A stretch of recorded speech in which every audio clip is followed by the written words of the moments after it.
ang mga kwento ng pag-ibig, kwento ng buhay at kwento ng pag-asa dito sa Barangay Love Stories. Love Stories.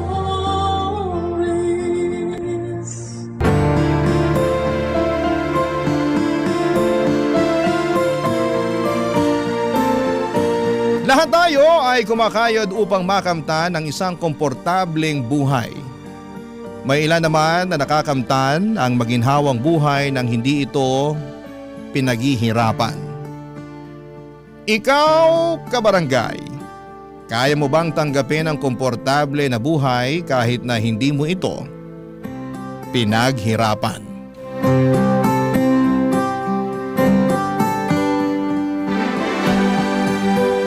Dear Papa Dudut, magandang hapon po sa inyo. Ako po si Jersey at nais ko pong ibahagi sa inyo ang buhay ko na punong-puno ng pagsubok at aral. Fan na fan po ako ninyo, Papa Dudut. Taga Bacolod po ako at hindi ko po talaga pinapalampas ang Barangay Love Stories sa YouTube. Sigurado din po ako na marami kayong fans dito sa Bacolod at sana'y makapunta kayo dito one of these days. Gusto ko nga rin po palang magpasalamat sa inyo, Papa Dudut, sa saya na hatid ninyo sa amin sa pang-araw-araw. Patuloy ko pong ipagdarasal na sana'y makita ko po kayo ng personal. Anyway, lumaki po ako sa isang mahirap na pamilya at hanggang high school lamang po ang natapos ko. Dahil nga po sa hirap ng buhay ay isa lamang ang pangarap ko, ang umasenso at maging mayaman. Ngunit alam nating lahat na hindi ganon kadali ang yumaman. Easier said than done. Ika nga. Hindi na rin po ako nakapagkolehiyo at ilang taon pagkatapos kong makagraduate ng high school ay nagtrabaho ako sa isang kilalang resort dito sa Bacolod. Ang pinsang ko po na si Nonette ang nag-refer sa akin sa resort na yon. Katulad ko po ay lumaki din siya sa mahirap na pamilya. Pareho kami na maganda at hindi nakapagtapos ng high school. Pero kahit na ganoon pa man ay magkaiba pa rin kami ni Nonette. Kasi si Nonette po ay kontento na sa buhay niya. Kahit mahirap sila, sapat na sa kanya ang kinikita niya sa resort dahil kahit papaano ay nakakayanan niyang suportahan ang pamilya niya. Sa kabilang banda ko po ay hindi ako nakokontento sa buhay na salat at nagtatrabaho lamang sa isang resort. At sa mga panahong yon ay hindi ko talaga maintindihan kung paano nakontento si Nonette sa ganong klase ng buhay. Madalas kaming nagdedebate ni Nonette kasi palagi niyang pinapaalala sa akin na dapat ay marunong daw akong makontento. Pero ang lagi ko namang sinasagot sa kanya ay wala siyang mararating sa buhay kung makokontento lamang siya. Bagamat magkaiba kami ng pananaw ni Nonette, ay nagkakasundo pa rin po kami. Tuwing day off namin ay madalas kaming nag-iinuman. At sa mga break time naman ay palagi kaming nagchichikahan. Marami kaming pinag-uusapan. Mga paborito naming GMA teleserye at syempre ang paborito naming mga artista sa GMA at mga episodes ng Barangay Love Stories. Lumipas ang ilang linggo at medyo nakaramdam kami ng pagod sa trabaho sa resort dahil holiday yon. At sobrang daming turista ang nagbabakasyon sa resort na pinagtatrabahuhan namin. Dahil sa sobrang pagod ay nag-decide kami ni Nonette na mag-inuman sa susunod na weekend. At nung nangyari na nga ang pinaplano naming inuman, nag-usap ulit kami ni Nonette tungkol sa mga pananaw namin sa buhay, Papa Dudut.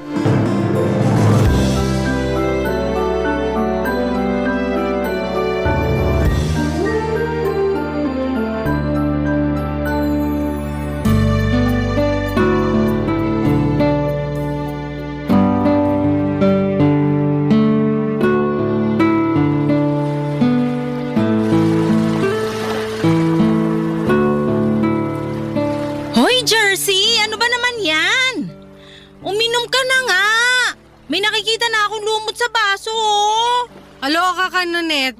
mag-relax ka nga. Ito naman, paminsan-minsan na nga lang tayo mag-enjoy tapos mamadalin mo pa ako. O eto na, inom na po. Bah! Ang tapang! Ay, ayan. Very good. Mabuti na lang talaga nakapag-relax na rin tayo sa wakas. Sinabi mo pa, non-stop yung dagsaan ng mga guests sa resort. Ang totoo niyan, parang ayoko na nga bumalik dun sa resort eh. Sobrang stressful ng trabaho. Namimilipit na yung katawan ko sa sakit tuwing naka-duty tayo. Hoy, ano ka ba? Magpasalamat ka na lang na may trabaho tayo. Ay nako, Nonet. Kaya hindi ka umaasenso eh. Ang bilis mo makontento. At ano namang masama doon, Aber? Ano ba? Wala ka bang ambisyon sa buhay? Ayokong tumanda na nagtatrabaho lang sa isang resort, no? Kung tutuusin, sobrang swerte na nga natin at may trabaho tayo kahit high school lang natapos natin eh. Bahala ka, basta ako gusto kong makapag-asawa ng mayaman. Gusto kong makapag-abroad, Nonet. Masyadong maliit ang Pilipinas para sa mga pangarap ko sa buhay. Ay, iba siya! So anong balak mo? Magpapakasal ka sa AFAM para makaahon sa buhay, ganon? At ano naman masama dun? Alam mo, kung ako sa'yo, gayahin mo na rin ako. Ay, bahala ka dyan. Okay na ako sa buhay ko dito sa Pilipinas. Pwes, ibahin mo ko. Sayang lang ang mga beauty natin kung dito lang rin sa Pilipinas mabubulok. Gusto kong makapag-asawa ng taga-Italy o Spain, ganan. Ambisyosa ka talaga kahit kailan. Kung ambisyosa ako, ikaw naman gaga. Malulugmo ka lang sa hirap sa kagusto mong manatili sa Pilipinas. Hi, Jersey! Akala mo ba madali ang buhay abroad? Ang dami kaya nating kababayan na gustong-gusto na makauwi ng Pilipinas. Tapos ikaw dyan, kating-kati na makaalis ng Pilipinas? Pwes, ibahin mo ako. Kasi I am destined for greater things. Ewan ko sa'yo. O eto baso, uminom ka na lang dyan kasi baka may makita na naman akong lumot sa baso. O eto na. Second time is a charm. Don't English me kasi wala akong naintindihan sa mga pinagsasabi mo. Kagaya kung paano ko hindi maintindihan yung gusto mong manatili ng Pilipinas. My goodness! You are so baduy Pag ikaw nakapag-abroad, wag kang bumalik ng Pilipinas Ay girl, talagang hindi na. Hindi naman ako syunga para gustuhin pang bumalik dito kung sakasakali. Alam mo, di kita magets. Oo, lumaki nga tayo sa mahirap na pamilya at hindi tayo nakapagkolehiyo.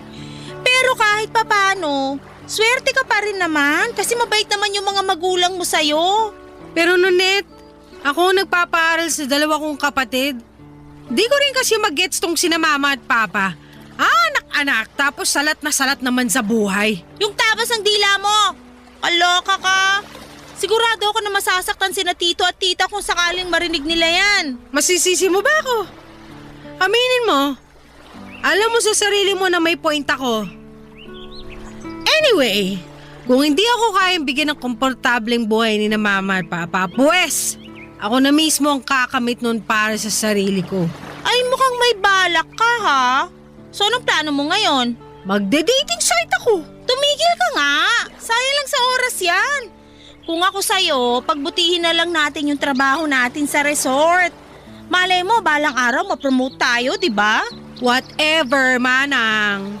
Wala sa listahan kong magtagal sa resort na yun. Nako, kung hindi lang kita pinsan, sigurado kung hindi tayo magkakasundo. The feeling is mutual, manang Nonet. Minom ka na nga lang. O, eto baso. Hoy, ang daya mo Kanina pa ako inom ng inom dito. Ang totoo niyan, medyo nahihilo na ako. Wait ka lang dyan. Kukuha lang ako ng tubig. Sobrang saya namin ni Nonet sa maliit na get-together namin sa beach noong araw na yon. At syempre hindi nawala ang mga palitan namin ng opinyon tungkol sa buhay. Matapos ng ilang linggo ay balik trabaho na naman kami sa resort. Si Nonet kahit na pagod ay patuloy pa rin sa laban. Samantalang ako ay ramdam ko na yung matinding burnout. Hindi ko maintindihan kung paano siya nakakapagtiis at nakakayanan ang trabaho namin sa resort. Sobrang nakakapagod kasi mag-serve ng drinks at pagkain sa mga bisita mula umaga hanggang gabi. Tapos kapag walang bisita ay maglilinis pa kami sa lobby at sa kusina ng resort. Siguro ay napagod na rin ako dahil ako yung nagpapaaral sa mga kapatid ko. Hindi ko talaga maintindihan kung bakit may mga magulang na ang lakas ng loob magbuo ng pamilya. Pero hirap na hirap naman sa buhay. Kaya nga't sinabi ko sa sarili ko na ayaw kong magkaroon ng pamilya.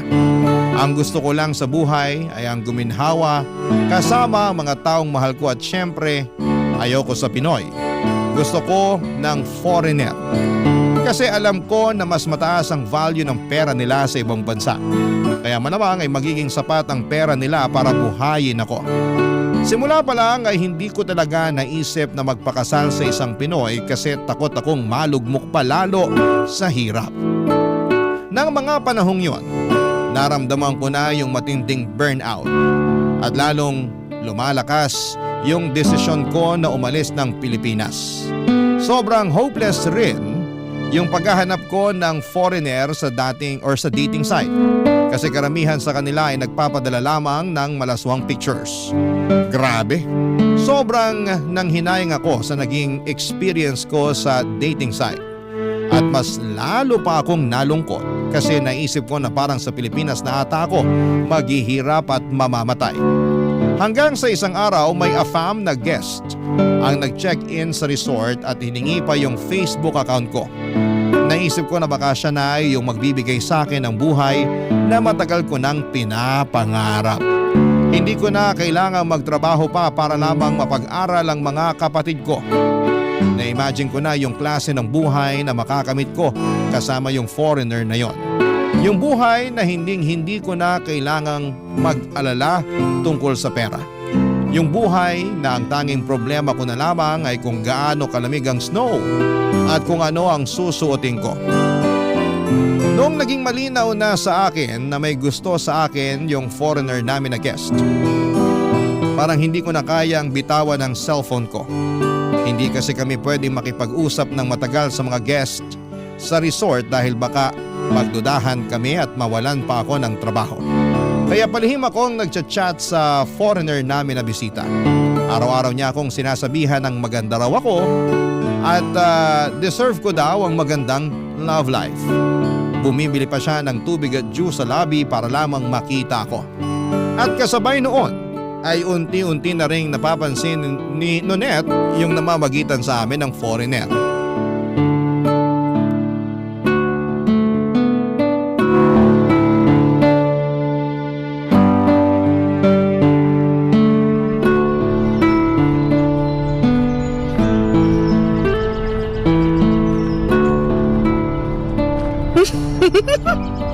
Ang sweet mo talaga.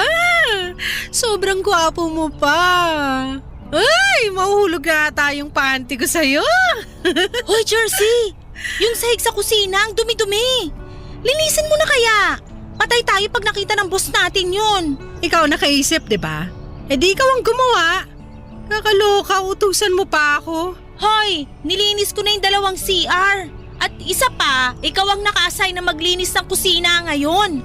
At pwede ba mamaya ka na mag-cellphone? Pag tayo nawala ng trabaho, sinasabi ko sa'yo. Ako, tong babaeng to, oh. Inggit ka lang kasi may kachat ako. Ha? May nahanap ka ng kachat dun sa dating site na sinalihan mo?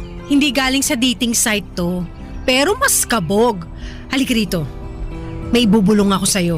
Pero ipangako mong wala kang pagsasabihan, ha? Puro ka kalokohan. Bakit? Ano ba kasi yun? Yung guest sa room 14, palagi nang nagchat-chat sa akin. Alam kong may gusto yung foreigner na yun sa'yo kasi palagi kanyang tinititigan. Pero Jersey, bakit umabot na sa chat? Sigurado ako masisisante ka pag nalaman ng boss natin to. Manahimik ka nga dyan, Manang. Wait lang, ha? I love you too. So sweet. Ang landi mo talaga? Mamatay ka sa inggit. Jersey, sa totoo lang, natutuwa ako para sa'yo. Kasi bilang pinsan mo, masaya ako na may love life ka kahit papano. Pero kasi, may tamang oras at lugar para dyan. Lalong-lalo na guest pa natin yung chinachat mo. Sumabay ka na lang kasi. Hindi naman ako mapapahamak kung hindi ka magsusumbong, di ba? Jersey, binigyan tayo ni boss ng salary increase nung nakaraang linggo. At kung ibabudget mo lang yung pera mo, sigurado ako na hindi ka mahihirapan. Yun na nga yun. Ayoko mag-budget. Bakit ako magtitipid kung may lalaki namang kayang ibigay sa akin ng lahat ng gusto ko with no limitations whatsoever, di ba? Mag-isip-isip ka nga. Hindi pa nag-iisang linggo simula nung nakilala mo yung foreigner na guest.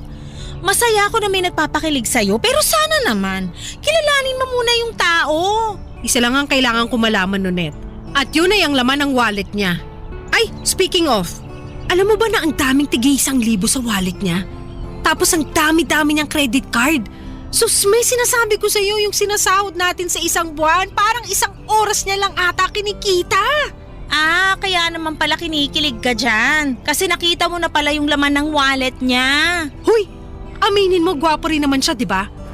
Sinasabi ko sa'yo, Nonet, hindi ko na to pakakawalan.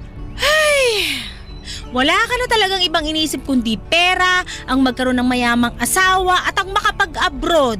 Kung gusto mong mabulok dito, be my guest. Pero wag ako. Bahala kang amagin dito. Hoy, naririndi na ako sa kaka-Ingles mo. Naluloka na ako sa'yo, ha? Bakit ba kasi hindi ka nalang makontento dito? Yung mga foreigner nga dito mismo sa Pilipinas nagre-retire kasi nagagandahan sila dito. Tapos ikaw naman nuknuka ng… ano nga uli yung tawag nila dun? Yung mas sinusuportahan mo pa yung ibang bansa kaysa sa sarili mong bansa? Colonial mentality. Oo, yon. Ikaw yon. Ikaw na ikaw. Walang duda. Okay, sige, sabi mo eh. Ay, ayan, nag-chat na nga. Pakinggan mo, sabi niya, I want to meet you after your shift. Ay, perfect! This is it na talaga. My dreams are finally coming true. Ay, bakit di ka na lang kasi mag-focus sa pagpapaaral sa mga kapatid mo? Hello! Kung tutusin, hindi ko naman talaga obligasyon na pag-aralin sila, no? Responsibilidad yun ng mga magulang ko. Mabuti pa nga sa ibang bansa kasi may family planning yung mga tao dun. Pero dito sa atin, wala. Kaya tignan mo yung nangyari. Yung mga magulang ko nakaasa sa akin. Sobra ka naman. Kung tutusin, hindi nga nangihingi ng pera sa'yo sina tito at tita eh. Kahit matatanda na sila, kumakayod pa rin sila para lang matustusan yung pang-araw-araw nyo. Ganun pa rin yun. Sa akin pa rin nila inaasa ang pagpapaaral sa mga kapatid ko. Sukang-suka na ako sa ganung siste. Ang yaman ng mga magulang ko eh. Ang yaman sa mga responsibilidad na inatang sa akin. Deserve ko yung buhay na wala akong obligasyon. Yung akin lang lahat ng pera ko at wala akong tinutustusan na kung sino. Grabe ka naman. Hindi ba bukal sa kalooban mo yung pagtulong mo sa kanila? Hindi! At hindi na ako makapaghintay na makalabas ng Pilipinas. Sigurado ako na ibang-iba ang kultura abroad at hindi ko na mararanasan yung katoksikan dito sa Pilipinas kahit kailan. Hay nako, bahala ka na nga dyan. Ido-double check ko pa yung inventory natin. Mag-map ka dun sa kusina ha? At utang na loob, tigilan mo muna yung kaka-cellphone mo. Mamaya na yan pagkatapos ng shift natin. Alis na muna ako, maiwan na kita dyan. Inggitera!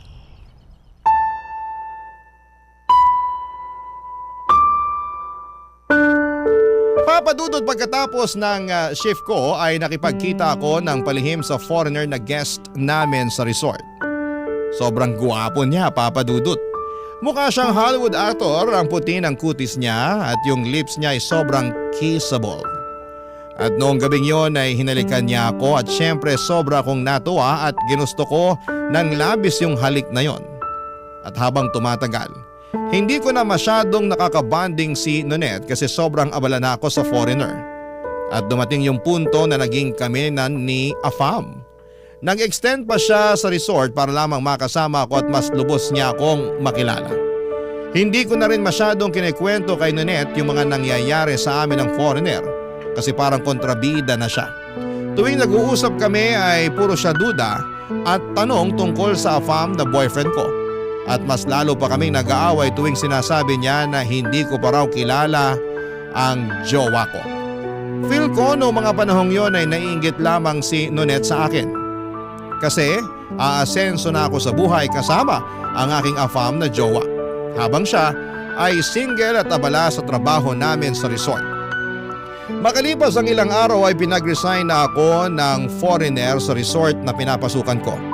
Hindi ko talaga makakalimutan yung saya at tuwa na nararamdaman ko noong sinabi niya yon. Kasi ibig sabihin noon ay handa siyang panindigan ako. At kasama sa paninindigan ng foreigner yung perang ibibigay niya sa akin. Nakakaloka, Papa Dudut, para akong nanalo sa loto. Gwapo, mayaman, mabait, parang ako na ata ang pinakaswerteng babae ng mga panahong yon. At sigurado ako na maiinggit ang kahit na sino na makakaalam tungkol sa love life ko kasama si Afam. At syempre tutol na tutol si Nonette sa ginawa kong pag-resign sa resort. Pero ano pa ba ang aasahan ko sa pinsan ko na yon? Halata namang naiinggit lamang siya sa takbo ng buhay ko.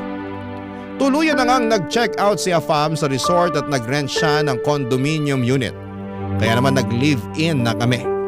Grabe ang ganda ng condo na inupahan niya. Namangha talaga ako sa mga facilities ng condominium. May gym, swimming pool at maliit na parke. Ano pa ba ang hahanapin ko, hindi ba? Ay nako, Papa Dudut. Yung condo unit na inupahan ni Afam ay parang kamukhang-kamukha ng condo na pinapaupahan ninyo. Ang ganda at ang lakas makasosyal. Parang sa hotel. Nang mga panahong kasama ko na si Afam sa condo, aminin ko na medyo nakakabagot minsan. Pero hindi ko pinagsisisihan yung desisyon na yon. Ang masasabi ko lang talaga na mga panahong yon ay this is the life. At syempre hindi na ako magkakaproblema pa sa pera. At wala sa bokabularyo ko ang salitang budget. Kasi swipe lamang ako ng swipe sa credit card at debit card.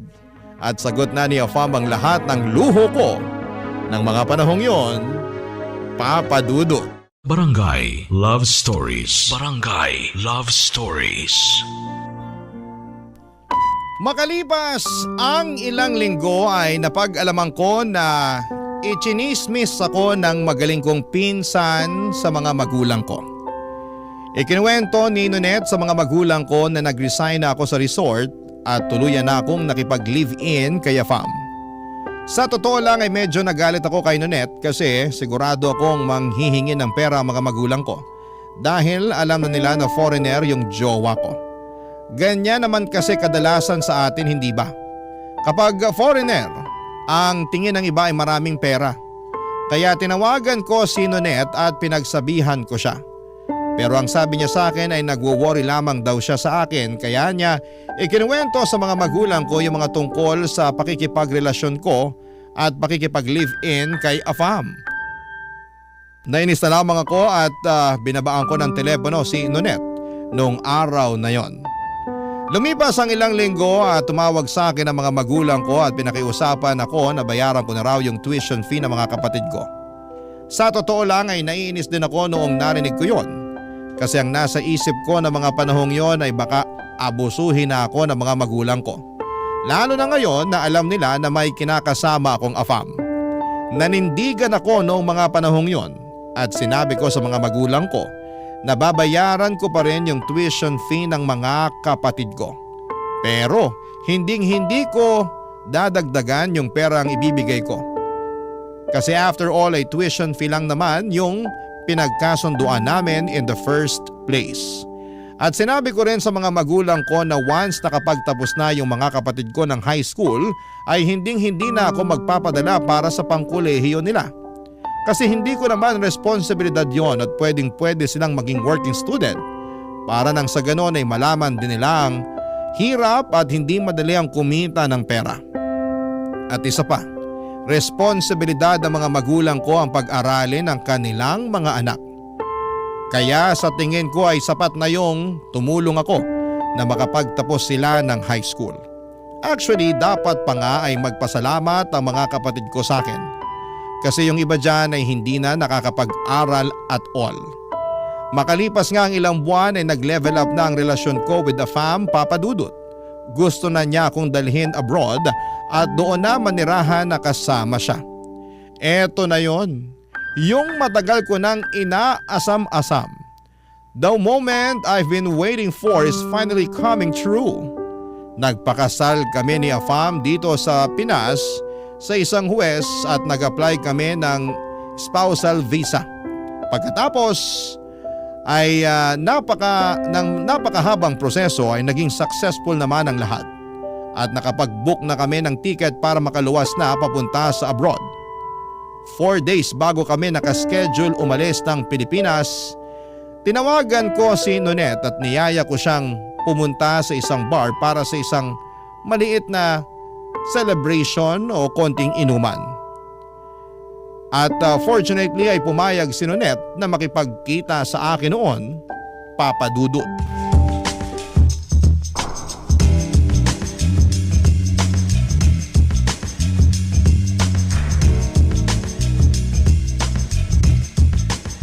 Hoy! Nonet! Dito! Dito yung table natin! Halika rito, dali! Jersey, kamusta ka na? Ikaw ang kumusta? Nakakaloka? Kumusta yung trabaho mo sa resort? Nakakabagot pa rin ba? Mabuti na lang talaga at nag-resign na ako dun. Anyway, ayan. Nag-order ako ng maraming pagkain. Tapos bumili ako ng 2 tower ng beer. It's party time! Inuman na! Ah, bakit? Para saan to? Anong okasyon? Actually, mamaya ako pa sana to sasabihin eh. Pero dahil nagtanong ka na, sige, sasabihin ko na sa'yo. Aalis na kami ng Pilipinas 4 days from now! Amazing, di ba? Seryoso ka? Sino pa ba nakakaalam nito? Wala, ikaw lang. Ayoko kasi na mabati yung pag-alis namin kaya eto! Surprise! Grabe ka naman! Hindi ka nga nagpaalam sa mga magulang mo na aalis ka ng Pilipinas. Para saan pa? Una sa lahat, patuloy kong binabayaran yung tuition fee ng mga kapatid ko. At pangalawa, 24 na ako. Ano ba? Hindi ako katulad ng ibang tao dyan na matanda na pero nakaasa pa rin sa mga magulang. Ang toxic nun. Kilabutan ka nga sa mga pinagsasasabi mo, Jersey. Dapat nagpaalam ka pa rin sa mga magulang mo. Nonet, yung mga teenagers nga sa abroad, 18 years old pa lang bumubukod na sa mga magulang nila. Kaya hindi umaasenso ang Pilipinas eh. Tigilan mo yung pagkukumpara ng Pilipinas sa ibang bansa kasi magkaiba ang kultura natin sa kanila. Pero hindi ibig sabihin nun, pangit na yung kultura natin. Kalimutan mo na yung sinabi ko. Sorry, nakainom na kasi ako eh. Ano ba naman, ang tagal mo kasing dumating. Kaya inunahan na kitang uminom. Sige na, inom na. Ang dami pa nating ubusin oh. Sorry, pero wala ako sa mood uminom ngayon. Hello? Sinabi ko naman sa'yo na sa bar tayo magkikita, di ba? Tsaka isa pa, ano bang inaarte mo dyan? Meron ka ba ngayon? Sa totoo lang, hindi na ako natutuwa sa pinapakita mong asal. Nagbago ka na. Alam mo ba na sobrang nasaktan sina tito at tita nung pinamukha mo sa kanila na nagiging pabigat sila sa'yo? Tapos sinabihan mo pa daw sila na tigilan na nila yung kakaasa sa'yo? Nonet, sinabi ko lang naman sa kanila na wala silang mapapala sa akin kahit may foreigner na ako. Kasi ayoko naman na gawin nilang ATM yung asawa ko, no? Alam mo mismo sa sarili mo na simulat sa pool yung pag-aaral lang ng mga kapatid mong hinihingi nilang tulong sa'yo. At sa tingin mo, okay lang yon? Alam ko na matagal ka ng maldita. Pero hindi ko inaasahan na may mas lalala pa pala. Ang laki ng pinagbago mo. Uy, kung tutuusin, kasalanan mo lahat ng to. Kasi ikaw mismo ang nag-chismis sa mga magulang ko yung tungkol sa pakikipagrelasyon ko sa isang foreigner. Tinatanong nila ako kung kamusta ka na raw kasi hindi ka na raw nagre-reply sa mga text nila. Malamang, pagkatapos mo ba naman sabihin sa kanila na nakikipagrelasyon ako sa foreigner, I'm sure manghihingi ng pera yung mga yun. Akala ko noon ambisyosa ka lang, pero hindi. Nuknukan ka rin pala ng yabang. Ngunit wag mo kong simulan. Inimbitahan kita dito to have a good time, hindi para sermonan ako. Sorry pero awang-awa na ako kina tito at tita. Matatanda na sila, dapat hindi mo sila tinatrato ng ganon. What's the big deal? Nandiyan naman yung mga kapatid ko para alagaan sila. Tama na yan, Nonet. Nasabi ko sa'yo, kaya na nila yun. Makapagsalita ka, parang di ka nila anak ka. Alam mo, Nonet, sa totoo lang, sana hindi na lang nila ako naging anak. Jersey, sana man lang makipagkita ka at magpaalam ka ng maayos sa mga magulang mo bago ka umalis ng Pilipinas. Kahit yun na lang. Maawa ka naman sa kanila. may mas malalaki akong plano sa buhay. Ang target ko ngayon magkaroon ng resident visa at patatagin ang relasyon naming mag-asawa. Bibisita na lang ako dito kapag naging residente na ako abroad. Bahala ka. Teka, saan ka pupunta? Hindi pa nga natin nauubos yung mga in-order ko. Uuwi na ako. Sana maging masaya ka sa piling ng asawa mo sa ibang bansa. Ba't nagagalit ka, ha? Kasi sobrang baluktot ng pangangatwiran mo at hindi ko na kayang umupo dito habang pinapakinggan kang minamalit ang mga magulang mo. Sabi ko na eh. Matagal ka nang naiinggit sa akin kasi nagawa ko mag-resign sa buwisit na resort na yon. Habang ikaw, wala kang choice kundi magpatuloy sa trabaho mo ron. Pasensya ka, Nunet. Pero hindi ko kasi hawak ang tadhana. Hindi ko kasalanan kung sa ating dalawa mas pinalad ako kaysa sa'yo. Sige, laitin mo pa ako at baka makalimutan ko na pinsan kita. Inimbitahan kita dito kasi gusto ko na mag-enjoy tayo bago ako umalis. Pero sa pinapakita mo sa akin ngayon, pinagsisisihan ko pa na niyaya kitang uminom. Bahala ka sa buhay mo. Wait lang! Sayang naman yung in-order kong pagkain. Gusto mo ba ipa-take out ko na lang sa waiter? Total alis ka na rin naman. Pakidaan na lang sa bahay namin. Ibigay mo kina mama at papa yung ipapa-take out ko. Ba't mo ba iutos sa akin? Ikaw mismo magbigay sa kanila. Ay, wag na pala. Kasi baka atakihin lang sina tito at tita pag nakita nila kung gaano kagaspang yung ugali mo. Dali-daling umalis si Nonet palabas ng bar ng gabing yon, Papa Dudut. Pinabalot ko na lamang lahat ng pagkain at inuwi ko na lamang. Grabe yung tampo sa akin ni Nonet ng gabing yon. At ang tanong na bumangon sa isipan ko noong mga panahong yon ay, bakit hindi kaya or hindi kaya ng pinsan ko na maging masaya para sa akin? Pero hindi ko na pinilit na hanapin pa ang sagot sa tanong na yon. Kasi mas gusto ko na lamang na mag-focus sa bagong buhay ko. 4 days later ay iniwan na namin yung maganda na kondo na inuupahan ng asawa ko at umalis na kami ng Pilipinas. Hindi ko na po i-mention kung taga saan ang asawa ko pero ang masasabi ko lamang ay sobrang ganda ng lugar. Papadudot malinis yung kalsada, malamig ang weather at talagang ibang-iba siya kumpara sa lugar na kinalakhan ko. Natatandaan ko pa yung first time na nakakita ako ng snow. Sobrang nakakamangha at nakakapanibago. Talagang humilata po ako sa snow kasi yung mga napapanood ko lang dati sa mga pelikula ay finally ay nararanasan ko na rin in real life. Hindi ko po makakalimutan na tawa lang ng tawa yung asawa kong foreigner noong time na yon habang ini-enjoy ko yung pagkamangha ko sa snow. At mas lalo lang akong naging masaya sa desisyon ko na umalis ng Pilipinas kasi namuhay ako ng marangya na parang isang prinsesa. Yung cabinet ko noong time na yon ay punong-puno ng sapatos at jacket kasi hindi ko na kailangang mamili pa kung ano ang bibilhin ko. Kapag may dilema ako between 2 or more items, I don't choose. I buy them all. Ganon ako ka-spoiled at kamahal ng asawa ko. Mapapasana all na lang talaga ang lahat sa buhay ko na yon. At tungkol naman sa mga naiwan na tao sa Pilipinas ay kinausap ko lamang sina mama at papa tuwing nagpapadala ko ng pera para sa tuition fee ng mga kapatid ko. Si Nonet naman ay hindi ako kinakausap. Pero friends pa rin kami sa social media at somehow ay iyon ang naging assurance ko na okay pa kami kahit papaano kasi hindi pa niya ako binablock. Lumipas sa mga linggo at naging mapayapa ang takbo ng buhay ko sa ibang bansa. Hanggang isang araw, nabigla ako nang bigla akong tawagan ni Nonet. Hindi ko inaasahan na tatawagan niya ako kasi matagal-tagal na rin since nung last time na nagkausap kaming dalawa, Papa Dudut.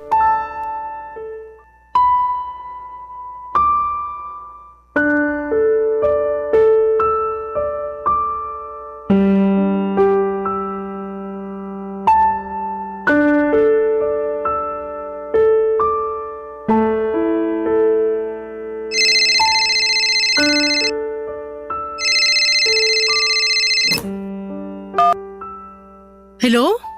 Nonet? Jersey! Uy! Ang tagal na mula nung huli tayo mag-usap ah.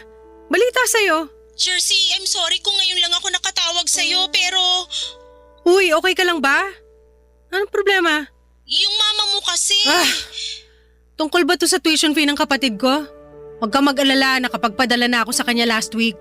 Pero kinlaro ko na hindi ko dadagdagan yung pera kasi yung tuition fee lang naman yung sagot ko eh. Wala nang iba. Sa totoo lang, dapat nga magpasalamat pa sila sa akin na sagot ko pa rin yung tuition fee ng mga kapatid ko. Kasi alam mo ba na dito, kahit high school student pa lang, nagtatrabaho na yung mga bata. Ang ganda sana kung pati sa Pinas ganun ang mindset ng mga estudyante. Makinig ka nga muna sa akin. Si tita kasi… nasa ospital siya ngayon. Ha? Bakit? Ano nangyari kay mama? Sobrang taas kasi ng lagnat ni tita kanina. Kaya sinugod na namin sa ospital. Hala, mukhang alam ko na kung saan papunta tong usapan na to.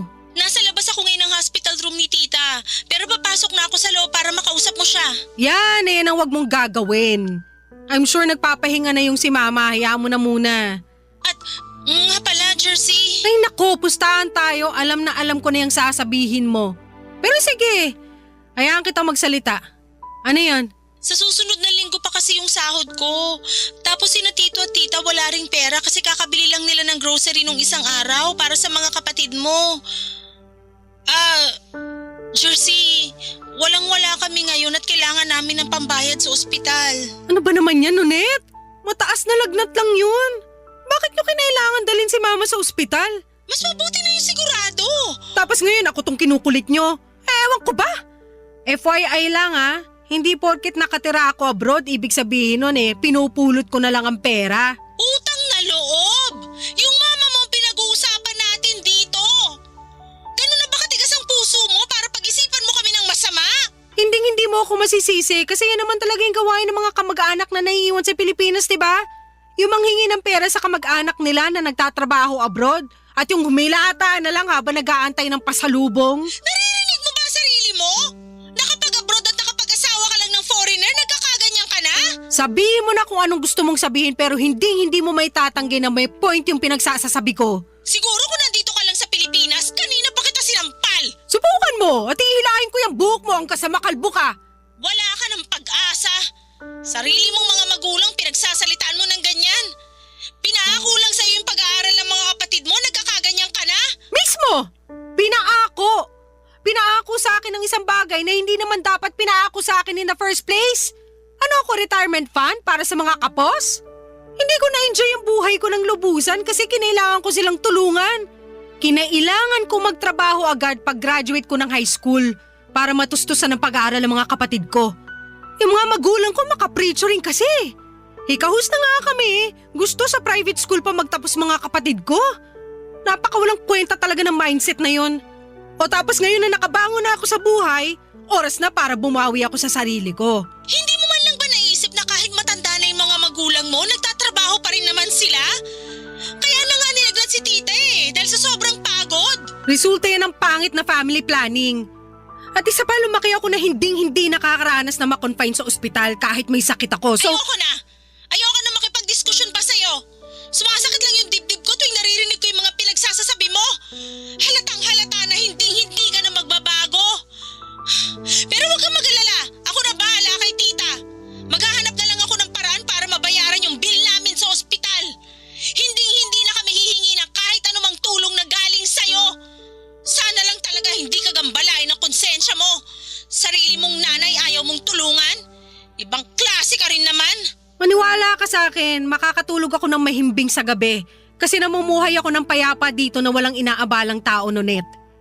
Kayo lang naman tong gumagambala sa akin eh. Babayaran ko yung tuition fee ng mga kapatid ko hanggang sa makapagtapos sila ng high school. End of story. Sige na, bababa ko na to. Buisit kang babae ka. Wala kang kwentang pinsan at wala ka rin kwentang anak. Sobra kong napikon pagkatapos naming mag-usap ni Nunet, Papa Dudut. Ang gusto ko lang naman talaga ay mamuhay ng tahimik at payapa kasama ang asawa ko. Ang hangad ko noon ay makapag-move on at makapag-move forward sa bagong buhay ko nang hindi ako nagagambala. Kaya nung tinawagan ako ni Nunet ay sobrang napikon lang talaga ako. Kasi parang ang tingin ko sa mga tao sa paligid ko, hinahabol lamang ako dahil alam nilang foreigner ang asawa ko. Gaya nga po ng nabanggit ko kanina ay lumaki po ako na salat sa buhay. At hindi ko po makakalimutan kung paano yinurakan yung pagkatao ko. Lalo na noong bata pa lamang ako. Pinagtatawanan ako ng mga kaklase ko kasi sira-sira na yung mga gamit ko. At puro dilata at noodles lamang ang kinakain ko habang yung mga kaklase ko naman ay pinaghahandaan ng iba't ibang klase ng putahe for lunch. At hindi ko rin po makakalimutan na pagka-graduate ko ng high school ay pinag-uusapan na kaagad ng mga kaklase ko kung saang kolehiyo sila mag-aaral. Habang ako, ang iniisip ko noon ay kung saan ako magtatrabaho. Awang-awa ako sa sarili ko tuwing naiisip ko yung mga moments na yon, Papa Dudut. And going back po, blinako si Nonet sa mismong araw na yon kasi talagang napikon ako sa lahat ng sinabi niya sa akin. Tumagos sa puso ko yung mga sinabi niya, pero imbis na maunawaan ko yung gusto niyang ipahiwatig, mas lalo lang akong nagkimkim ng sama ng loob. Mas lalo ko pa ngang iniisip noong mga panahong yon na puro fake yung mga tao sa paligid ko. Kasi alam nila na mayaman ang asawa ko. At noong araw na yon ay sinabi ko sa sarili ko na wala akong ibang taong pagkakatiwalaan kundi ang asawa ko na lang. Kasi siya lang talagang nagmamahal sa akin ng totoo. Siya lang ang nakakapagbigay sa akin ng buhay na matagal ko nang inaasam. At siya lang ang nagpaparamdam sa akin na mahalaga ako dahil sa mga bagay na naibibigay niya sa akin. Pagkatapos kong i-block si Nonet, akala ko noon ay magiging matiwasay na ang buhay ko sa wakas. Kasi wala na pong aabala sa akin. Ang tanging kailangan ko na lamang gawin ay bayaran ng tuition fee ng mga kapatid ko. Pero hindi ko alam na may isa palang pagsubok na darating sa buhay ko. Isang araw, Papa Dudut, ay bigla na lamang nanlamig sa akin ang asawa kong foreigner. Lumalayo siya tuwing natutulog kami at hindi na ako masyadong kinakausap. Sobra po ako nabigla at nabahala sa bago niyang pag-uugali. Tuwing tinatanong ko naman siya kung may problema ba siya ay nagiging agresibo siya at minsang naninira pa ng mga gamit. Natatakot po ako tuwing galit siya. Kaya naman hinahayaang ko na lamang siya at kinakausap ko na lamang siya kapag halata na sa mukha niya na kumalma na siya. Sobrang hirap po ng mga panahong yon kasi hindi ko maintindihan kung ano ang nangyayari at kung anong dahilan ng pagiging magagalitin niya at pagbabago niya. Barangay Love Stories. Barangay Love Stories. Habang tumatagal, Papa Dudut, ay mas lalo kong nararamdaman na lumalabo ang pagsasamahan namin ng asawa ko. Ang mas mahirap pa sa lahat ay nasa ibang bansa ako at wala akong matatakbuhan. Lahat ng mga kakilala ko ay nasa Pilipinas at wala akong nagawa kundi ang solohin ang lahat ng sakit at kalungkutan. Nagpapasalamat na lamang talaga ako na hindi ako sinasaktan ng asawa ko, pero aaminin ko na durog yung emotional at mental health ko. Kasi hindi ko na alam kung kailan siya magiging agresibo at galit ulit. Mabuti pa yung bagyo kasi at least may warning tayong natatanggap mula sa Pag-asa bago pa man ito maglandfall. Pero yung galit ng asawa ko wala pong warning. Bigla na lamang nagla-landfall at pakiramdam ko na mga panahong yon ay para ako yung shock absorber niya. Ako yung tumatanggap at nagko-consume ng galit at bigat ng loob niya. At ang pinakamasaklap sa lahat ay hindi niya sinasabi sa akin kung bakit nagbago ang pag-uugali niya. Talagang masakit kasi parang wala akong ideya kung anong nangyayari at kung anong dahilan ng lahat ng ito. At siguro ang pinakamasaklap sa lahat, Papa Dudut, ay hindi na ako ini-spoil ng asawa ko. Hindi na siya nagbibigay ng pera at hindi na niya pinapahiram ang credit card niya sa akin. Sinisigawan niya ako at nagwawala tuwing sinasabi ko sa kanya na may gusto akong bilhin. Parang lahat ng mga bagay na dati niyang ginagawa para sa akin ay bigla na lamang nawala. At simula na mangyari yon ay hindi na ako nagsalita pa. Naglilinis na lamang ako sa bahay at parang isang routine na lamang na tinatanggap ko. Pakiramdam ko ay para akong nawala ng halaga sa kanya, Papa Dudut. At ang masakit pa ay hindi ko alam kung anong dahilan ng lahat ng ito. Tuluyan na pong nagbago ang lahat noong isang araw. Habang nagva-vacuum ako ng bahay ay nakatanggap pa ako ng tawag mula sa Facebook account ni Mama. Sobra po ako nabigla sa mga nangyari noong sinagot ko yung tawag na yon. Ang bilis ng mga pangyayari to the point na hindi ko pa talaga na-absorb ang lahat ng mga nangyari sa usapan na yon. Parang bigla na lamang sumabog ang lahat at ako'y nahulog sa isang sitwasyon na hindi ko po inaasahan, Papa Dudut.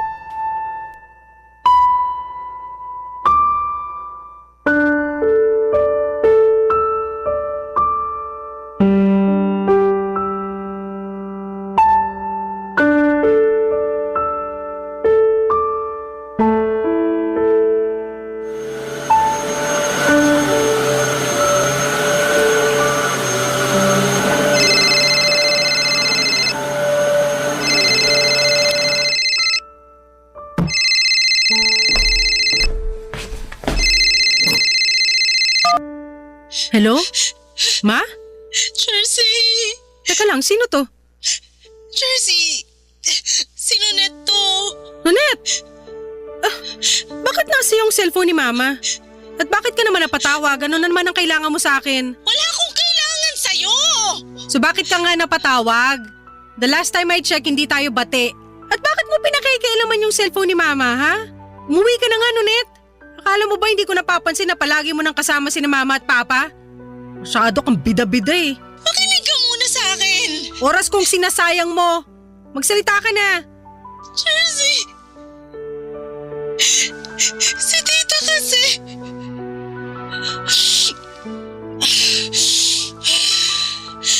Yung mama mo, Jersey... Hoy, kumalma ka nga. Hindi kita maintindihan. Ano ba nangyayari sa'yo? Wala na siya! Ha? Ano ibig mong sabihin? Paano wala na? Patay na mama mo, Jersey! Nonet, wag ka magbibiro ng ganyan. Hindi magandang biro yan. Alam kong wala kang pakialam kay tita. Pero naisip ko pa rin na kahit pagbali-balik ta rin natin ang mundo, mama mo pa rin siya at anak ka pa rin niya. Kaya deserve mo rin malaman yung nangyari sa kanya. Nonet, hindi totoo yan. Bawiin mo yung sinabi mo. Buhay pa si Mama. Ibigay mo ang cellphone kay Mama, kakausapin ko siya. Makinig ka! Wala na si tita! Patay na siya! Alam ko nagsisinungaling ka lang. Galit ka kasi nagyayabang ka sa akin at yan mismo ang dahilan kung bakit ginagawa mo to. Mukha ba ako nagsisinungaling? Ha? Ano ginawa mo kay Mama, Nonet? Ha? Kasalanan mo to. Pambira kang babae ka! Paano ko naging kasalanan to, ha? Ikaw ang palaging kasama ni Mama. Kung tinutukan mo sana siya na maayos, hindi sana to nangyari sa kanya. Hindi sana namatay si Mama. Kasalanan mo lahat to. Ikaw na lang sana namatay. Hoy, babae! Makinig ka sa akin ng mabuti, ha? Namatay si tita sa typhoid fever. At kung nagpadala ka lang sana ng konting tulong, sana nabigyan ng sapat na treatment si tita. Pero anong ginawa mo? Walang-wala kami noon pero nagawa mo pa rin kaming pag-isipan ng masama. Tinakwil mo kaming lahat. At ako na yung tumayong anak ni tita kasi hindi ako katulad mo na walang puso. Ako yung nag-aalaga kay tita habang nagpapakasasa ka sa yaman ng foreigner mo. Wala kang karapatan na husgahan ako. Hindi ko ginusto to. Pero ginusto mo. Ito mismo yung gusto mo, di ba? Yung mawala sa landas mo yung mga magulang mo. At nangyari na nga, Jersey. Wala na si tita. At si tito, halos hindi na nga kumakain kasi hindi niya pa rin matanggap yung pagkawala ni tita. Nonet, nasan si Papa? Kumusta yung mga kapatid ko?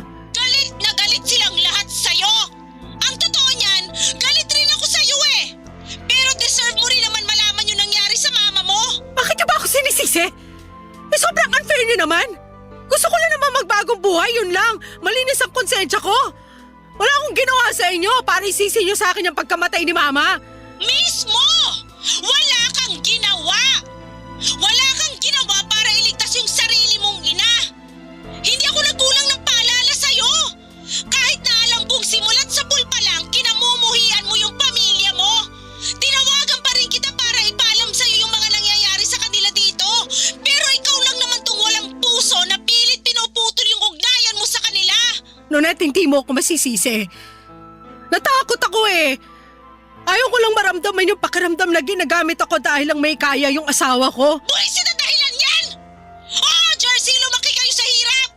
Hindi ka nabigyan ni na tito at tita ng komportable na buhay, pero ni minsan, hindi ka nila minaltrato! Wala silang ginawa sa'yo para kamuhian mo sila ng ganito katindi! Alam mo kung bakit malapit ang loob ko kina tito at tita? Dahil alam ko sa sarili ko na mabuti silang tao! Kaya ako nasasaktan tuwing pinagsasalita mo sila ng masama! Ang sabihin mo, sinisiraan mo ko. Kaya ka lumalapit kina Mama at Papa dahil chinichismis mo sa kanila bawat detalye ng buhay ko. Para kang linta at ahas sa pinagsama. Yang inggit mo sa akin, nanunuot sa buto. Kaya mo ako sinisiraan kasi hindi mo matanggap na mas maganda na ngayon ang buhay ko kaysa sa buhay mong patapon pa rin hanggang ngayon. Kahit kailan, hindi ako nainggit sa'yo! Alam mo kung bakit? Kasi puno ng galit at poti ang buong pagkatao mo! Wala ka na nga sa Pilipinas pero hindi ka pa rin nagbabago! Ang kapal na mukha mo para husgahan ako. Bawiin mo yung sinabi mo! Ayaw ko sanang sabihin to, pero sa palagay ko, mas matatahimik na si tita ngayon kasi hindi na niya mararanasan ang pangapi mo sa kanya! Sobrang nagulantang po ako nang sinabi ni Nonette na patay na si Mama. Nang malaman ko na yung unang beses na nagka-high fever siya, typhoid fever pala yun.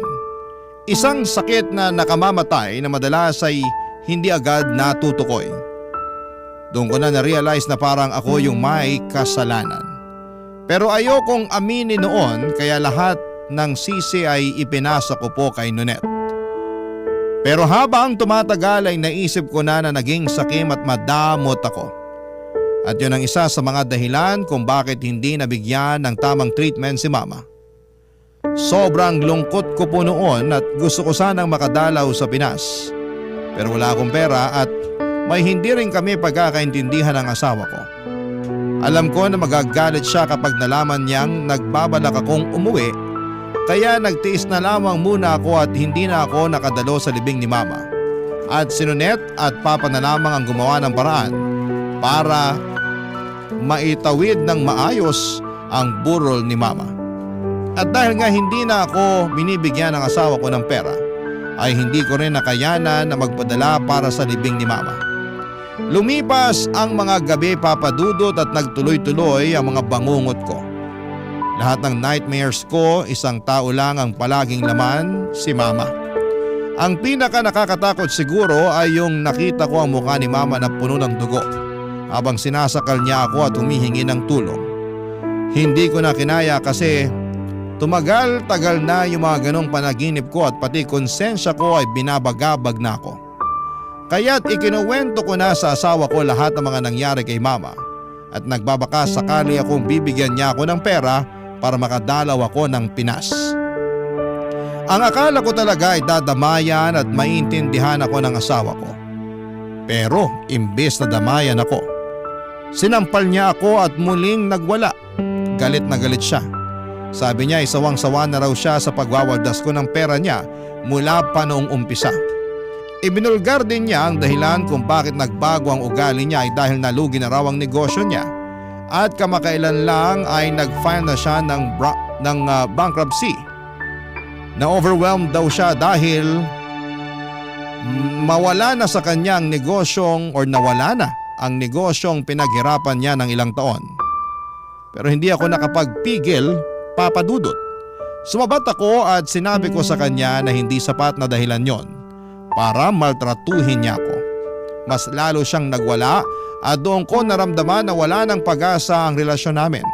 Kaya unti-unting Ibinenta ko na online yung mga bags ko, mga sapatos at shirts na pinamili ko hanggang sa nakalikom po ako ng sapat na pera para makabalik na sa Pilipinas.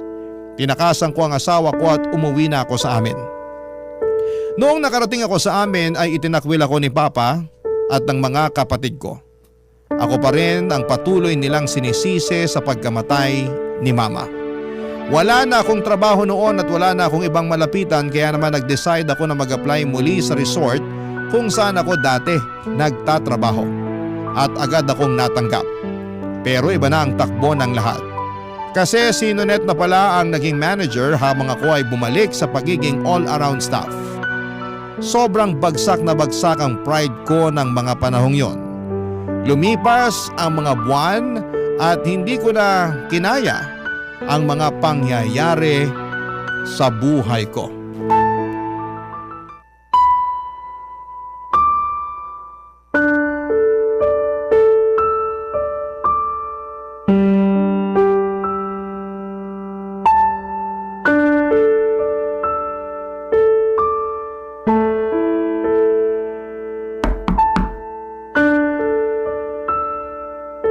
Pasok!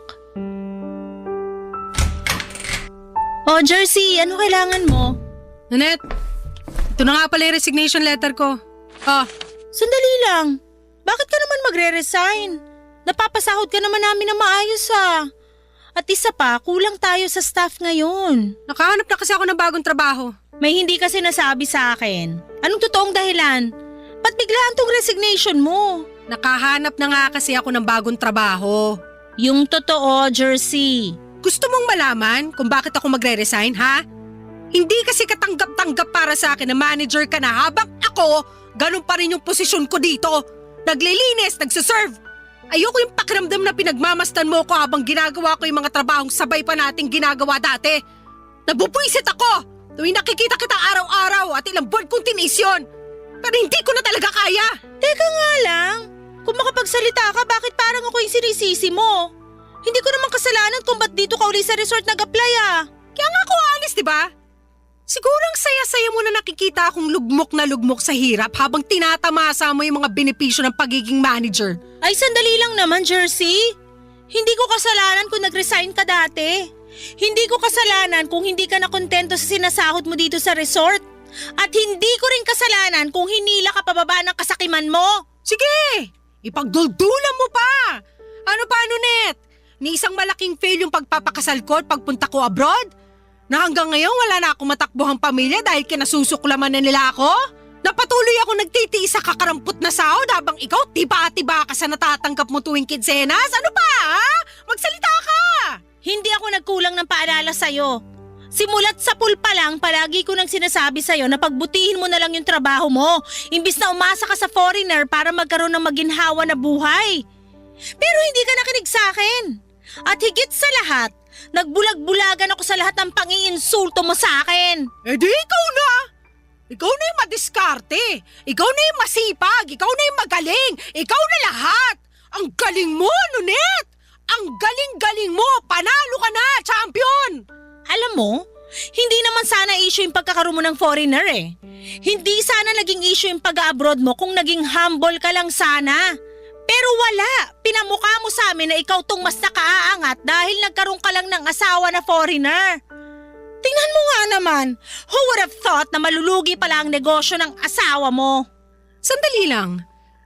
Nasabi ko nga na naghiwalay kami ng asawa ko. Pero wala akong pinagsabihan tungkol sa pagkalugi ng negosyo niya.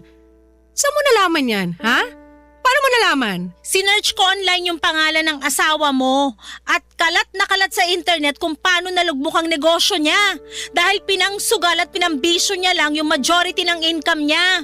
Wala kang karapatan para busisiin yung personal kong buhay. Labas yan sa trabaho mo. Hindi ko intensyon na usisain yung buhay ng asawa mo. Pero bilang manager, kailangan ko mag-background check sa mga empleyado ko para siguruhin na maganda ang takbo ng workplace ko. Workplace mo? Yabang mo naman. Parang kailan lang naglilinis ka lang naman ng CR dito At parang kailan lang pinagyayabang mo sa amin na mas nakakataas ka, pero bilugang mundo.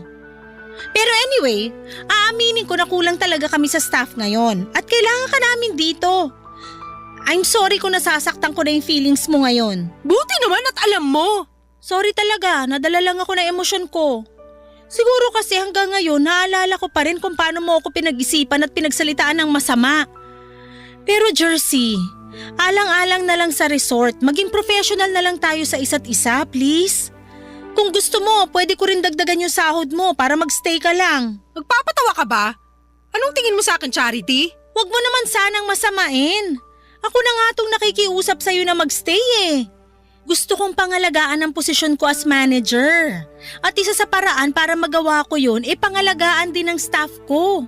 At syempre kasama ka dun. So gagamitin mo pa talaga ako para iangat yung sarili mo? Kapal din naman talaga ng mukha mo. Hindi ganun yun. Ginagawa ko lang yung best ko as your manager. Hindi ko kailangan ng awa mo. Mas pipiliin ko na lang maghirap kaysa patuloy mo kong kaawaan. Tanggapin mo na yung resignation ko. Hindi ko na kailangan ng trabahong to. At mas lalong hindi na kita kailangan.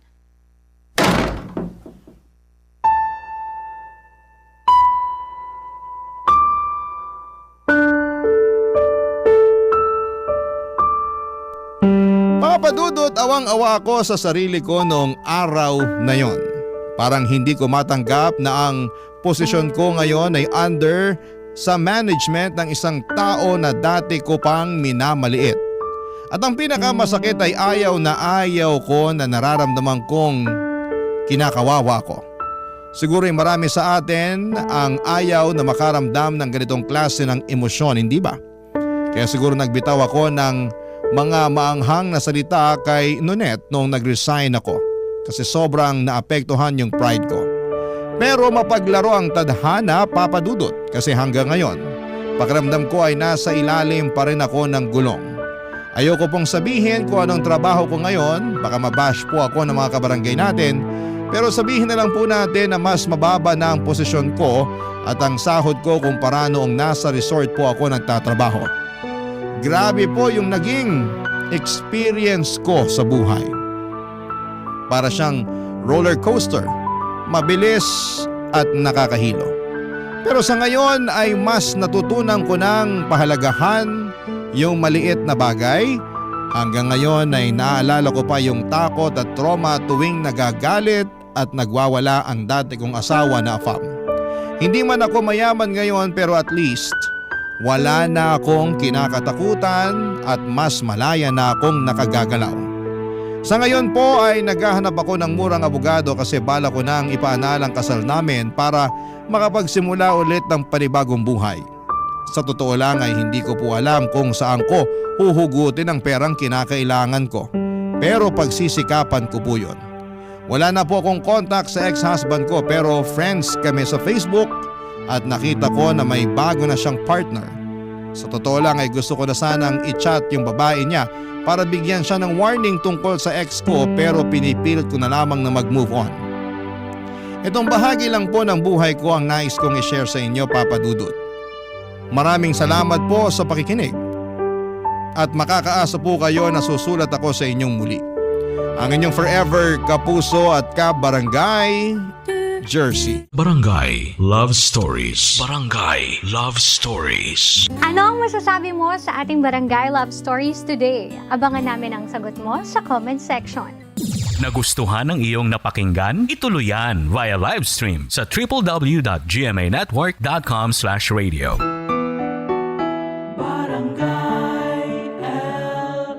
In Mega Manila, 97.1. Forever. Barangay Love Stories. Love stories. Gaano man katigas ang puso ay kaya itong palambutin ng tunay na pag-ibig. Kaya nitong tunawin maging ang bakal na puso. Wala itong laban sa pusong makulit na handang hamakin ang lahat makuha lamang ang taong iniibig. Ikaw kapuso, kaya mo rin bang hamakin ang lahat masunod lamang ang tinitibok ng iyong puso?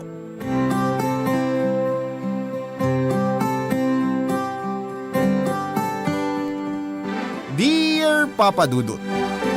Sa panahon ngayon ay uso na ang manliligaw na babae. Matatapang silang ipahayag ang nararamdaman nila para sa isang lalaki. Katwiran nila ay bakit hihintayin pa ang aksyon ng isang lalaki kung pwede namang manligaw ang babae. Baka nga naman kasi kapag hinintay ang lalaki na manligaw ay amagin na lamang ang pagtangi sa lalaki nang walang nangyayari. Papa Dudut, ako po si Freya, ang makulit na kasambahay ng tiyahin ko. Taga Bohol ako at napadpad lang ako dito sa Maynila dahil sa kapatid ng tatay ko na mayaman. Istasyon po ninyo ang paboritong pakinggan ng kasama ko sa bahay at nakikinig sila sa radyo habang nagluluto at pagkatapos ay nagkwekwentuhan sila tungkol sa napakinggan nila. Aaminin ko, Papa Dudut, noong una ay hindi ako interesado sa pakikinig ng programa ninyo. Pero habang tumatagal ay nahuhumaling na rin po ako sa boses na meron ka at ng mga kasamahan mo. Papa Dudut, kinakailangan ko magtrabaho sa tiyahin ko para mabayaran namin ang utang namin sa kanila. Nagkasakit kasi ang nanay ko at sila ang sumagot ng gastos. At bilang kabayaran ay minungkahi ng tatay ko na magtrabaho ako sa kanila hanggang mabayaran ang utang namin. Ayaw mang pumayag ng tiyahin ko na magtrabaho ako sa kanila ay wala na rin po itong nagawa dahil kukulitin siya nito. Mabait naman po ang tiyahin at tiyuhin ko, Papa Dudut. Hindi naman po sila matapobre. Sa katunayan, Papa Dudut, ay gusto nila akong pag-aralin. Ako na ang kusang tumanggi dahil baka lalo kaming mabaon sa utang sa kanila. Naging masaya ang pagtira ko sa bahay ng tiyahin ko lalo na noong makilala ko po si James. Tinamaan ako kaagad sa kanya at hindi ako tumigil hanggat hindi ko siya nakilala ng lubos, Papa Dudut.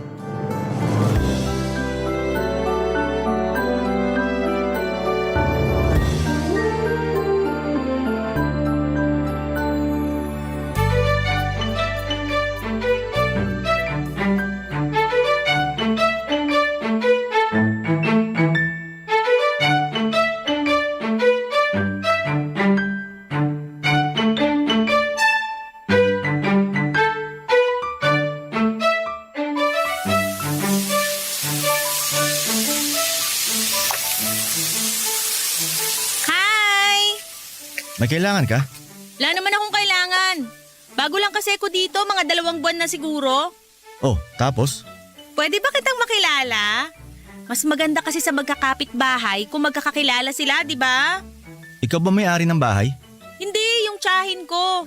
Pero pamangkin niya akong tunay. Ikaw ba? Anong trabaho mo dyan? Ano sa palagay mong trabaho ko? Tagapagpasaya ng puso ko. Pwede ba, miss? Kung wala kang magawa sa buhay, wag mo akong istorbohin. Marami pa akong gagawin. Freya pangalan ko. Ikaw, anong pangalan mo? Alam mo, Freya? Freya nga, no? Oo, Freya nga. Wala akong panahon na makipaglandian sa'yo o sa kahit kanino, lalo na kapag may ginagawa ako. Kung ikaw wala kang ginagawa, huwag kang mang-istorbo, okay? Ito naman. Pero gusto ko yan. Gustong-gusto ko ng mga ganyang kasupladong lalaki. Ako naman, ayoko sa babaeng walang hiya. Inuuna pang panlalandi sa kapitbahay kaysa magtrabaho. Porket tiyahin mo may-ari ng bahay, hindi ka pa rin dapat umaabuso. Tapos na ako sa trabaho ko, no? Kaya may time ako nakilalanin ka. Ako patapos na sa trabaho ko, kaya makakaalis ka na. Isa pa, hindi ko kailangan ng audience habang naglilinis ako ng sasakyan. Pinaglihi ka siguro ng nanay mo sa sama ng loob, no? Ang suplado mo kasi. Talo mo pa yung babaeng inuurungan na ng regla. Ganyan ka ba sa lahat ng nakakausap mo? Hindi, sa'yo lang. Hindi ko kasi gusto ang dating mo. Parang may pagkamalandi. Ay, grabe siya, oh. Nakikipagkilala lang, malandi na agad. Di ba pwedeng friendly lang? Iba yung friendly sa may ibang intensyon. Sanay na ako sa mga babaeng kagaya mo. Kung ano man ang binabalak mo, kalimutan mo na, masasaktan ka lang. Ouch, ha? Di pa ako naliligo, binabasted mo na ako kaagad. Alam mo kung ako sa'yo, aalis na ako dyan sa may gate eh. Kasi pag ako nainis sa'yo, iipitin ko talaga yung kamay mo. Umuwi ka na. Baka lalong masira ang araw ko. Umanap ka na ng ibang bubisitin mo. Wala akong panahon makipagbulahan sa'yo. Mamaya na, pagkatapos mo maglinis ng sasakyan. Nag-enjoy pa ako sa magandang tanawin eh. Matagal na kasing walang vitamins yung mata ko. Pag di ko pinagbigyan to, baka lumabo na. Ibang klase ka rin ano? Hindi ka man lang nahihiya? Kababae mong tao, napaka-bolera mo.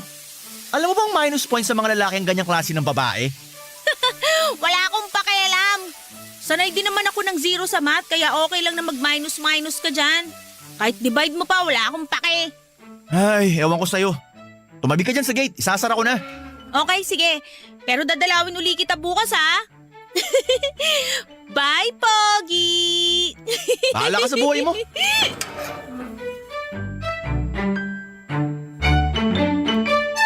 Papadudot, kinulit ko ng kinulit si James kahit paulit-ulit niya akong sinesupladuhan. Tinatawanan lamang ako ng mga kasamahan ko at baka daw sa ugali ni James ay hindi man lang ako maka-first base. Na-challenge ako Papadudot, hindi ako papayag na hindi magiging kami ni James. Maghahalo kasi ang balad sa tinalupan kapag nagkataon. Papadudot, likas ang pagiging makulit ko. Kahit sa probinsya namin ay marami akong kaibigan dahil sa kakulitan ko. Pero ngayon ko lamang ginawa ang manligaw ng lalaki. 5 kaming magkakapatid at sa aming 5 ako lamang ang pinakamakulit sa lahat. Siguro iyon na din ang dahilan kung bakit ako ang ipinatapo ng tatay ko dito sa Maynila. Hindi lang siguro maamin ni Papa na naiingayan siya sa akin. 3 kaming babae at 2 sa kanila ay may asawa na. Ang 2 naman na lalaki ay wala pa at siyang katulong ni Papa sa bukid. Papadudot, pangarap ko na makapagtapos ng pag-aaral pero dahil nagkasakit si Mama ay hindi ko po naituloy ang pag-aaral ko sa kolehiyo.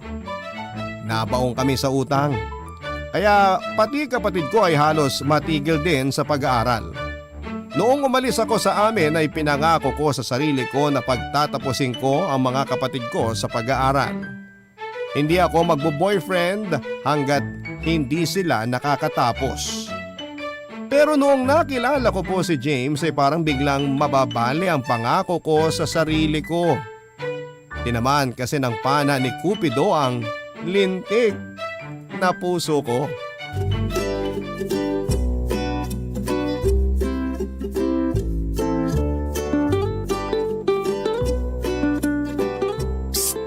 James, Bakit na naman? Anong kailangan mo? busy ka?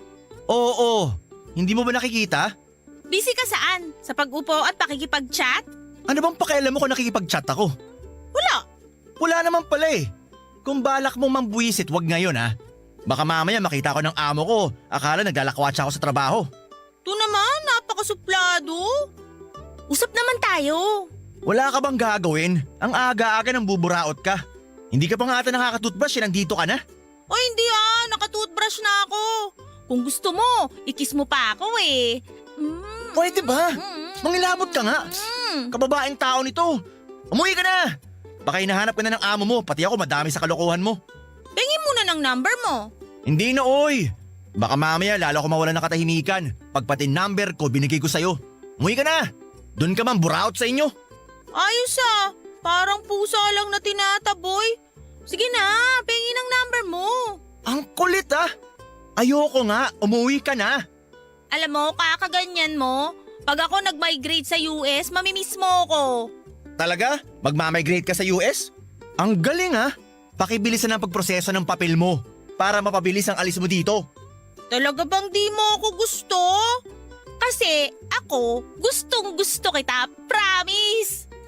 Usap naman tayo, sige na.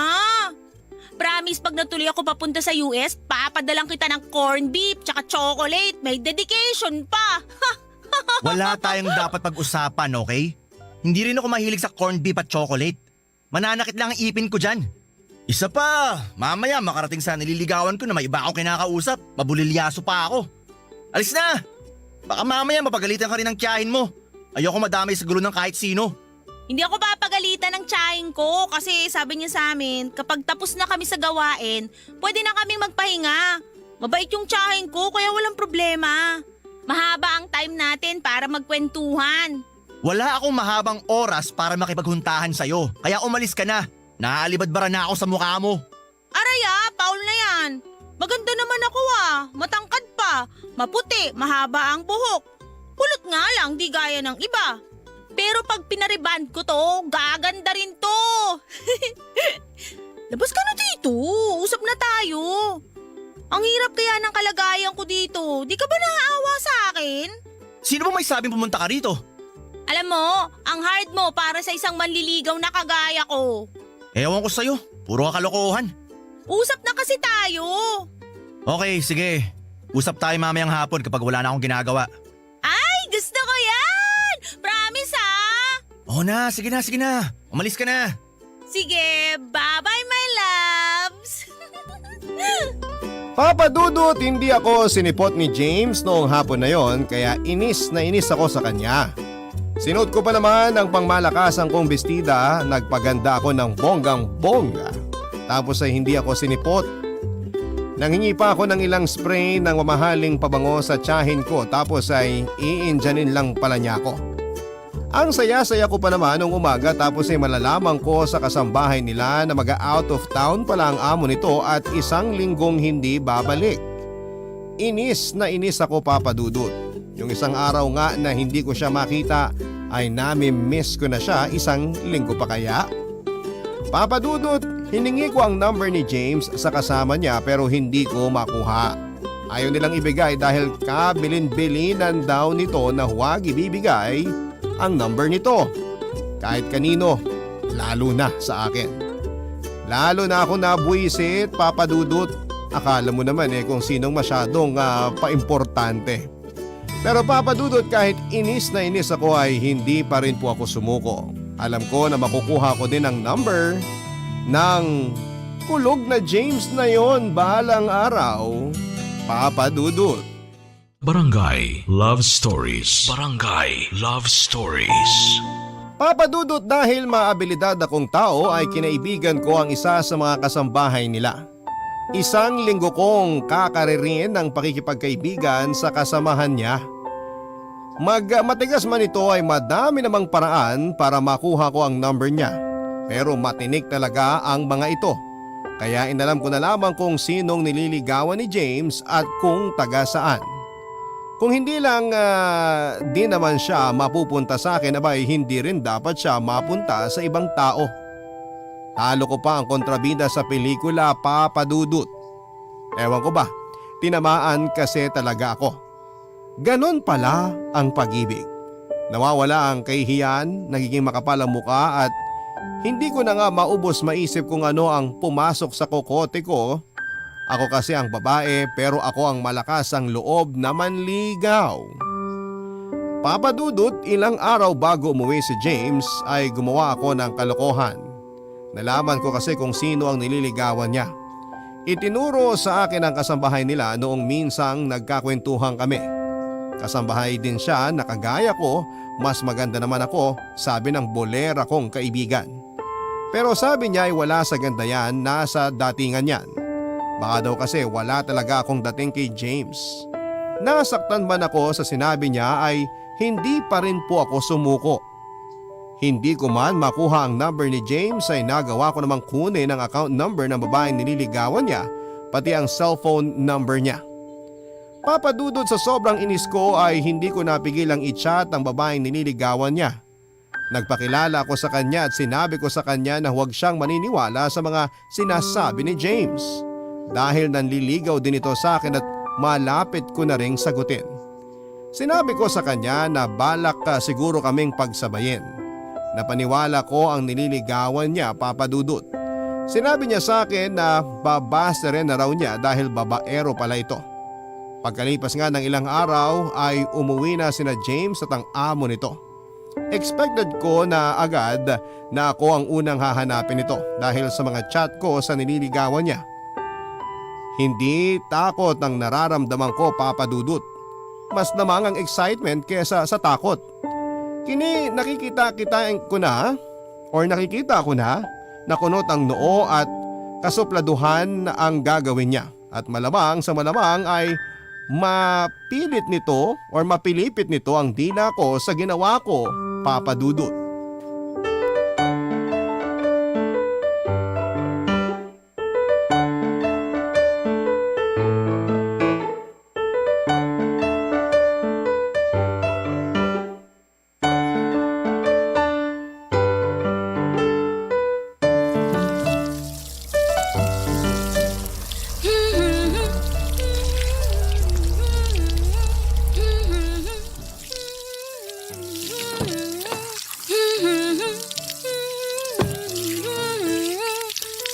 Freya! Ay, kabayo! Ano ba? Bakit ka ba nanggugulat? Pwede ba huwag kang umarte na nagulat? Alam ko naman na kanina ka pa patanaw-tanaw sa kabila. Mag-usap tayo. Wow, ang sweet mo naman. Miss na miss mo na kaagad ako. Magpalit ka kaya muna ng damit, my loves. Anong pinagkakakalat mo na nililigawan kita? Ay, wala akong sinasabing ganyan Sino naman nagsabi sa'yo? Eto, basahin mo.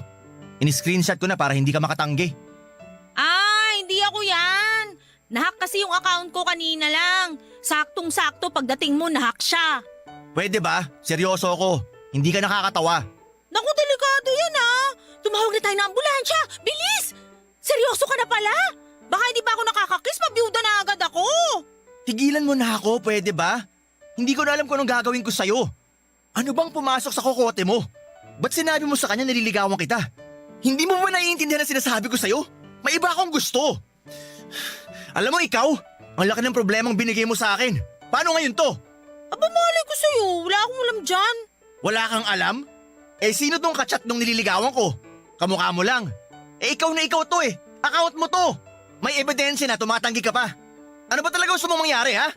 May gusto akong mangyari. Kaya lang ayaw mo. Freya, walang nakakatawa. Kung gusto mo na magulong buhay, baka naman pwedeng wag mo na akong idamay. Nakakainis ka kasi. Niloko mo ako. Pinaasa mo ako. Anong niloko? Anong pinaasa? Kailan ko ginawa yun? Nung bago ka umalis, sabi mo sa akin mag-uusap tayo. Pero nung ginawa mo, ininjan mo ako. Alam mo ba kung gaano kasakit yun sa akin, ha? Nagpaganda ako. Sinuot ko yung pangmalakasan kong bestida. Nanghingi pa ako ng 3 spray ng mamahaling pabango ng tiyahin ko. Tapos iinjanin mo lang ako? Masakit yung ginawa mo sa akin, ha? Kala mo dyan? Ang kulit mo kasi. Kaya para mapaalis kita, sinabi ko yun. Pero mali pa rin ang ginawa mo. Hindi tama na sabihin mo sa nililigawan ko na naliligaw ako sa'yo. Oo na, sige na. Inaamin ko na. Ako yung nag-chat sa kanya. Anong gagawin ko? Mahal talaga kita Tsaka ayaw ko na may iba kang nililigawan. Gusto ko akin ka lang. Nahihibang ka na ba? Freya, hindi kita gusto. Meron akong mahal na iba. Okay na sana kami Pero dahil sa ginawa mo, binasted niya ako. Di mabuti. Paano naging mabuti? Kung sa'yo ko kaya gawin yun, ang siraan kita sa taong mahal mo. Ha? Sisiraan mo ako sa sarili mo? Parang malabo yata yun. Ikaw mahal ko, di ba? Ano ka ba? Lalo mo lang pinagugulo ang sitwasyon Bakit kasi di na lang ako mahalin mo? Maganda din naman ako Lamang pa nga ako ng 2 paligo dun sa nililigawan mo Pustiso ngipin nun sa harap. Sabi nila, malansa raw laway ng mga nakapustiso pag hinahalikan. Di mo ba nakita? Ako, buong buo ipin ko, walang tartar at walang bulok na bagang. Alaga sa dahon ng bayabas. Ako na lang kasi mahalin mo Sumeryoso ka nga. Kausapin mo siya. I-chat mo uli siya, bawiin mo yung sinabi mo sa kanya. Ayoko! Ang nasabi, walang bawian. Babalikan kita mamaya. Magbibihis lang ako. Tatawagan natin siya, sasabihin mo sa kanya ang totoo. Ewan ko sa'yo. Bahala ka sa buhay mo. Papa Dudut, nasaktan ako sa sinabi sa akin ni James. Pero hindi ako masyadong nagpahalata. Idinaan ko sa biro pero talab na talab ang sinabi niya sa akin. Alam ko naman kung gaano ako kakulit. Pero anong magagawa ko, mahal ko talaga siya, Papa Dudut. Hindi ko po sinunod ang sinabi sa akin ni James na i-chat ang nililigawan niya. Kung gagawin ko kasi yon, edi lalo akong nawala ng pag-asang maging kami ni James, Papa Dudut. Wala siyang nagawa, binased na rin siya ng nililigawan niya dahil sa ginawa ko. At ang balita ko ay may boyfriend na rin po ito kaya lalong nawala ng pag-asa itong si James. Papa Dudut, kahit galit na galit sa akin si James ay hindi ko pa rin siya tinigilan. Alam kong hindi gusto ng mga lalaki na babae ang nanliligaw sa kanila pero uso na naman sa panahon ngayon na babae na ang nanliligaw. Pasasaan ba at magiging akin din siya, Papa Dudut? At hindi nga ako nagkamali. Dahil unti-unti kong nakikita na bumabait na siya sa akin. Hindi na siya nagsusungit masyado. At ang kinakatuwa ko ng husto ay niyayaya niya na akong lumabas. At sa pagkakataong yon ay hindi na niya ako iniintyan. Sumisipot na siya. Talo ko pa ang tumama sa loto, Papa Dudut, ng mga sandaling yon.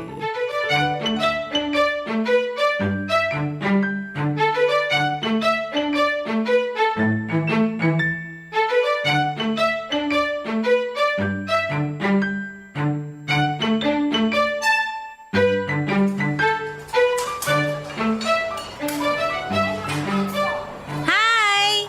Dito ka sa tabi ko maupo.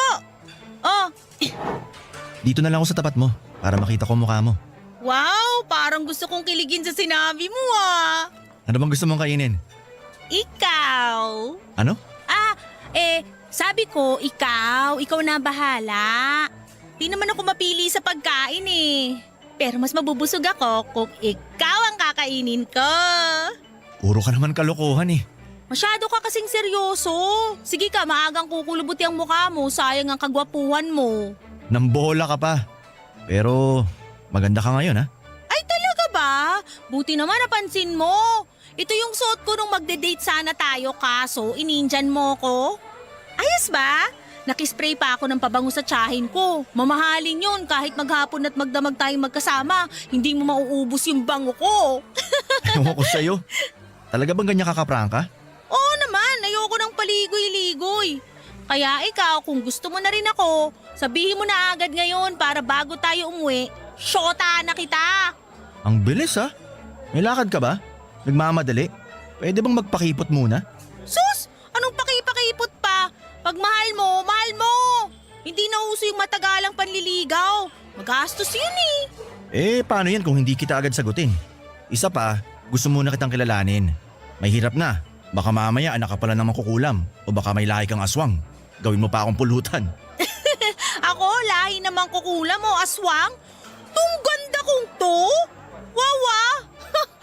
Alam mo, kahit saan ka pumunta, may aswang. Hoy, sa amin walang aswang ha? Sus! May aswang kahit saan. Aswang na biyanan. Aswang na inaaswang ang asawa ng may asawa. Ibang aswang naman yun eh. Nakakatawa ka kasing tanda-tanda mo na naniniwala ka pa sa aswang. Mabait ako. Pangatlo ko sa aming magkakapatid. Kaya ako napadpad dito sa Maynila kasi nagkautang kami dun sa tiyahin ko. Alam mo naman ang matatanda sa probinsya may dignidad. Kaya bilang kapalit ng malaking utang ni Papa, pinadala ako sa tiyahin ko para magtrabaho. Makabawas man lang daw sa utang namin. Ah talaga? Di wala kang sahod sa tiyahin mo kung pinambayad ka lang sa utang.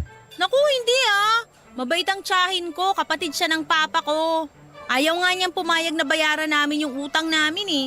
Kasi malaki daw ang utang na loob nila kay Papa nung panahon na walang-wala rin sila. At hindi daw sila makakatapos sa pag-aaral kundi dahil sa sakripisyo ni Papa. Pero dahil nga rin siguro sawa na sa kakulitan ko si Papa, pinadala ako dito. Alam mo bang gusto rin akong pag-aralin ng tiyahin ko, kaya lang umayaw ako. Baka kasi lalong lumaki yung utang na loob namin sa kanya. Hindi naman siya nanunumbat at naniningil pero nakakahiya pa rin eh. Sinusweldohan pa nga niya ako eh. Kaya nakakapagpadala pa rin ako sa mga kapatid ko kahit papano. Ayaw ni Papa na tanggapin ko pero pinipilit ng tiyahin ko dahil pinaghirapan ko naman daw yon. Kawawa din kasi yung mga kapatid ko kung tatanda na sila sa bukid. Saka ko nalang iisipin pag-aaral ko. Pagtatapusin ko muna mga kapatid ko. Mabait ka palang anak. Hindi naman. Ganun siguro talaga kapag lumaki kang mahirap. Hindi lang sarili mong iisipin mong iangat. Isasama mo rin yung pamilya mo para pare-parehas kayong umayos ang buhay. Nakakabilib ka rin naman pala eh. Kahit nakangkarot ka, masarap kang kausap. Akala ko puro ingay lang ang alam mo eh. Paano ngayon yan? Napabilib na kita. Di sasagutin mo na ako? Baliw! Ano na nga? Tayo na ba? Boyfriend na ba kita? Ano? Payag ka na ba? Sagutin mo na kasi ko. Sige na nga, ang kulit mo. Yun naman eh. Guys, makinig kayo! Sinagot na ako ng lalaking to! Boyfriend ko na siya! Ang saya, di ba? Uy, ano ba? Huwag ka maingay, nakakahiya. Hindi dapat kinakahiya ang kagaya mo. I love you! I love you too. Papa Dudut, naging boyfriend ko po si James. Naging maayos ang samahan naming dalawa, mabait siya at maasikasong boyfriend. Ipinaalam ko sa tiyahin ko ang tungkol sa amin ni James. Noong una ay nag-aalangan siya. Inalam pa nito sa amo ni James kung taga saan ito at kung mabuti ba itong tao. Nag-worry kasi ang tiyahin ko na baka lokohin lamang ako ni James. Papa Dudut, kahit na mayaman ang tiyahin ko ay hindi siya kagaya ng ibang kamag-anak. Kahit kasambahay lamang na pamangkin ang ipinunta ko doon ay hindi pinaramdam sa akin ng tiyahin ko at mga pinsan na iba ako. At kung sila ang masusunod ay pag-aaralin nila ako. Ako lamang talaga ang umaayaw. Tumagal po ng 5 buwan ang relasyon namin ni James sa Papa Dudut at sa 5 buwan na yon ay wala akong naramdaman na lungkot. Palagi kaming masaya. Mahal na mahal ko si James, Papa Dudut, at handa akong gawin ang lahat para sa kanya. Pero nalaman ko na niloloko lang pala niya ako. Ginantihan niya lang pala ako dahil sa ginawa ko sa kanya at sa nililigawan niya. Akala ko'y mahal na niya ako pero hindi pala. Pagpapanggap lang pala ang lahat ng yon. Papa Dudut. Barangay Love Stories. Barangay Love Stories. At hindi ko alam kung ano ang mararamdaman ko noong marinig ko silang nag-uusap ng kasamahan niya. Inaasar kasi siya nito at dinig na dinig ko ang sinabi niya. Hindi daw niya ako mahal. Sinasakyan lang daw niya ako para makaganti sa ginawa ko sa kanya. Hindi daw ako ang babaeng tipo niya, Papa Dudut. Palengkera daw ako at hindi marunong mahiya. Malayong malayo daw ako sa ugali ng babaeng tipo niya. Gusto ko sana siyang sampalin o kaya naman ay murahin noong mga panahong yon. Pero mas pinili ko na lamang ang manahimik. Sobrang sakit ng ginawa niya, Papa Dudut. Akala ko ay mahal talaga niya ako. Akala ko ay okay na kami. Pero pagpapanggap lamang pala ang lahat. Papa Dudut, hindi ako mapakali ng mga sandaling yon. Gusto ko siyang kausapin, sumpatan at murahin. Pero naisip ko na lalo akong matatalo kapag nagpaapekto ako sa mga narinig ko. Kung laro ang gusto niya ay makikipaglaro ako sa kanya. Magpapanggap din ako na walang alam sa nangyayari at pagkatapos noon ay iiwasan ko siya ng walang pasabi. Itutuloy ko ang bala kong pag-abroad at ililihim ko ito sa kanya, Papa Dudut. Kung kaya niya akong paglaruan ay kaya ko rin siyang paglaruan. Makikita niya kung gaano talaga ako kawalang hiya. Tumagal pa ng 1 taon ang relasyon namin, Papa Dudut. Hindi ko sinabi sa kanya na may narinig ako. Nakipaglaro ako sa kanya na wala siyang kaalam-alam. Ginawa ko ang lahat para maging maayos kami. Naging mabuti akong girlfriend, binago ko ang sarili ko para sa sarili kong laro. Lahat ng hinahanap niya sa isang babae ay unti-unti ko pong pinag-aralan. Binawasan ko ang pagka-maingay ko, ang kadaldalan, maging ang pananamit ko. Lahat ay binago ko para siya mismo ang mahulog sa patibong na ginawa niya. Papa Dudut, kahit napapansin ko na nahuhulog na ang loob niya sa akin ay nanahimik ako. Hindi ko pa rin sinabi sa kanya ang mga nalalaman ko. Sasabihin ko lang yon sa tamang panahon, Papa Dudut.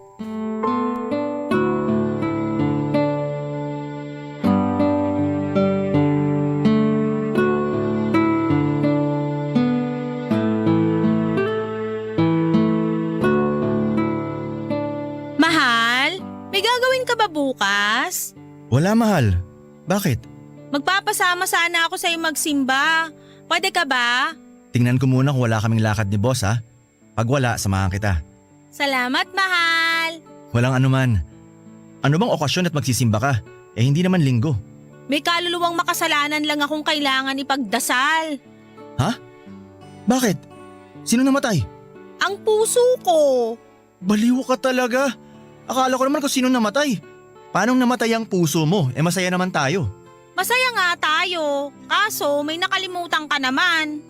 Sus! Wala akong nakalimutan. May regalo kaya ako sa'yo. Oh, ayan. Happy anniversary, mahal. Kiss nga kita. Mwah! I love you. Wow! Thank you you sa pabulaklak, mahal. Happy anniversary. I love you too. Kala ko nakalimutan mo eh. Mag-iinarte na sana ako. Ikaw talaga? Kunwari ka pang di mo nakita yung dala kong bulaklak. Eh, ang tagal mong ibigay eh. Malay ko ba kung para sa akin talaga yan? Eh kanino ko pa yan ibibigay? Siyempre sa'yo lang. Ikaw lang naman ang girlfriend ko eh. Malay ko ba?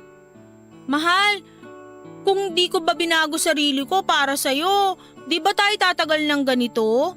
Ha? May binago ka ba? Mahal, ilang beses ko bang sasabihin sa'yo na hindi naman itsurang tinignan ko sa'yo eh. Mabait ka, mapagmahal at maalaga. Iyon ang minahal ko sa'yo. Tsaka lagi mo ako napapatawa. Kailan mo pa nalaman na mahal mo ko? Hindi ko na alam, basta bigla ko na lang naramdaman. Sigurado ka ba na di mo ako pinaglalaruan lang? Ano bang klaseng mga tanong yan? Kung pinaglalaroan lang kita, bakit ba tayo tatagal ng ganito? Aaminin ko nung una, wala talaga akong nararamdaman para sa'yo. Pero habang tumatagal at nakikilala kita, nakikita ko kung gaano kakabuting tao. Hindi ko na namalayan na mahal na kita, na ikaw na ang gusto kong makasama habang buhay. Ang sarap pakinggan ng sinasabi mo. Sana lang totoo yan. Totoo naman ang sinasabi ko eh. Bakit? Hindi mo ba nararamdaman na mahal na kita? Nararamdaman. Kaya nga natatakot ako eh. Ano bang kinakatakot mo? Na baka iwan kita? Eh kung may ipon nga lang ako, baka inaya na kita magpakasal. Pwede naman magpakasal kahit walang maraming ipon, di ba? Alam ko naman yon, pero paano ka? Paano ang pangarap mo para sa mga kapatid mo? Ang pag-aaral mo? Bakit? Di ko ba sila kayang tulungan kung magiging mag-asawa tayo? Hindi mo naiintindihan eh. Kung magpapakasal tayo, paano tayo? Saan tayo titira? Ayoko magsama tayo ng ganito lang. Gusto ko, bago tayo magpakasal, may sarili na tayong bahay, kahit maliit lang. Tapos patitigilin kita sa pagtatrabaho. Tsaka dahil napag-uusapan na rin natin to, may sasabihin pala ako sa'yo. Bala ko mag-Saudi. Aalis ka? Iiwan mo ko? Tapos ano? Sasabihin mo sa akin na hiwalay na tayo dahil may iba ka na? Pwede ba? Huwag ka nga mag-isip ng ganyan. Matagal ko ng planong umalis. Nag-iipon lang din ako ng pang-placement fee. Alam ng amo ko yon. Tutulungan nga niya ako eh.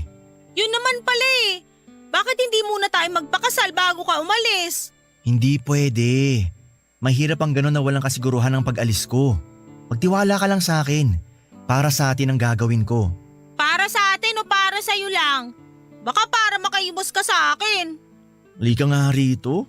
Payakap nga. Para sa future natin ang gagawin ko. Hinding-hindi kita iiwan. Promise. I love you. Kiss ko nga yung mahal ko. Mwah! I love you! Papadudot litong-lito ako ng mga sandaling yon. Gusto kong maniwala na mahal talaga niya ako. Pero sa tuwing naaalala ko ang mga naririnig ko noon, ay para akong nanlalamig. Hindi ko alam kung kailan siya nagsasabi ng totoo o kailan siya nagsisinungaling. Masakit po sa akin na malaman na aalis siya at may bahagi sa isipan ko na sinasabing paraan lang niya yon para makatakas sa akin. Papadudot, mahal na mahal ko siya pero nagdududa ako sa ipinapakita niya. Nahihirapan ako sa sitwasyon kaya naman nag-decide akong umalis at umuwi sa amin sa probinsya. Hindi ako nagpaalam kay James. Kinausap ko na lamang si Tia na uuwi muna ako at magbabakasyon. Sa ginawa kong pag-alis ay alam ko na masasaktan si James. Kung totoong mahal niya nga ako pero sapat na rin siguro ang ginawa ko para ma-realize niya na kahit patay na patay ako sa kanya ay wala siyang karapatang paglaruan ako. Amanos na kami, Papadudot. Papadudot, nagpalit ako ng number at masakit din sa akin ang ginawa ko dahil mahal ko po si James. Pero mas gugustuhin ko na ang lumayo kesa maniwala ako sa isang pagmamahal na walang kasiguraduhan. Pinilit kong ayusin ang buhay ko. Nagkaroon ako ng pagkakataong makapag-DH sa Hong Kong at mabait ang naging amo ko dito. 2 taon ang naging kontrata ko. Umuwi ako ng Pilipinas at pinag-iisipan ko pa kung babalik ako doon. Hindi ko kaya ang lungkot, Papadudot. Totoo pala ang homesick. Akala ko joke lang. Papadudot, nag-decide akong bumalik sa Maynila sa tiyahin ko. Doon ko po nalaman na natuloy sa Saudi si James. Totoo daw na nasaktan po ito nang iniwanan ko siya. Ilang buwan daw simula noong umalis ako ay umalis na rin po ito sa pinagtatrabahuhan niya. Nalungkot ako sa mga nalaman ko at aaminin ko na sa tagal naming hindi nagkita ay siya pa rin ang laman ng puso ko at ng isipan ko. Papadudot, iniisip ko na lamang na ganon talaga ang buhay. Kailangang masaktan at madapa para matuto. At kung talagang kami ang nakatadhana para sa isa't isa ay magiging kami. Hahayaan ko na lamang na tadhana ang gumawa ng paraan para madugtungan ang naudlot naming pagmamahalan.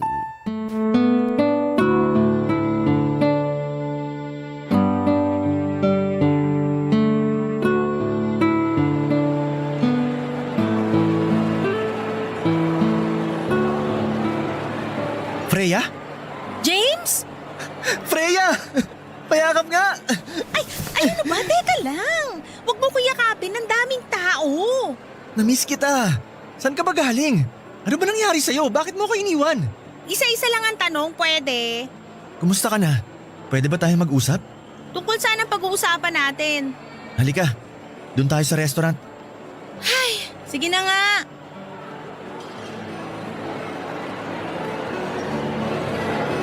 Hi sir, table for how many po? Para sa aming dalawa. Okay, this way po.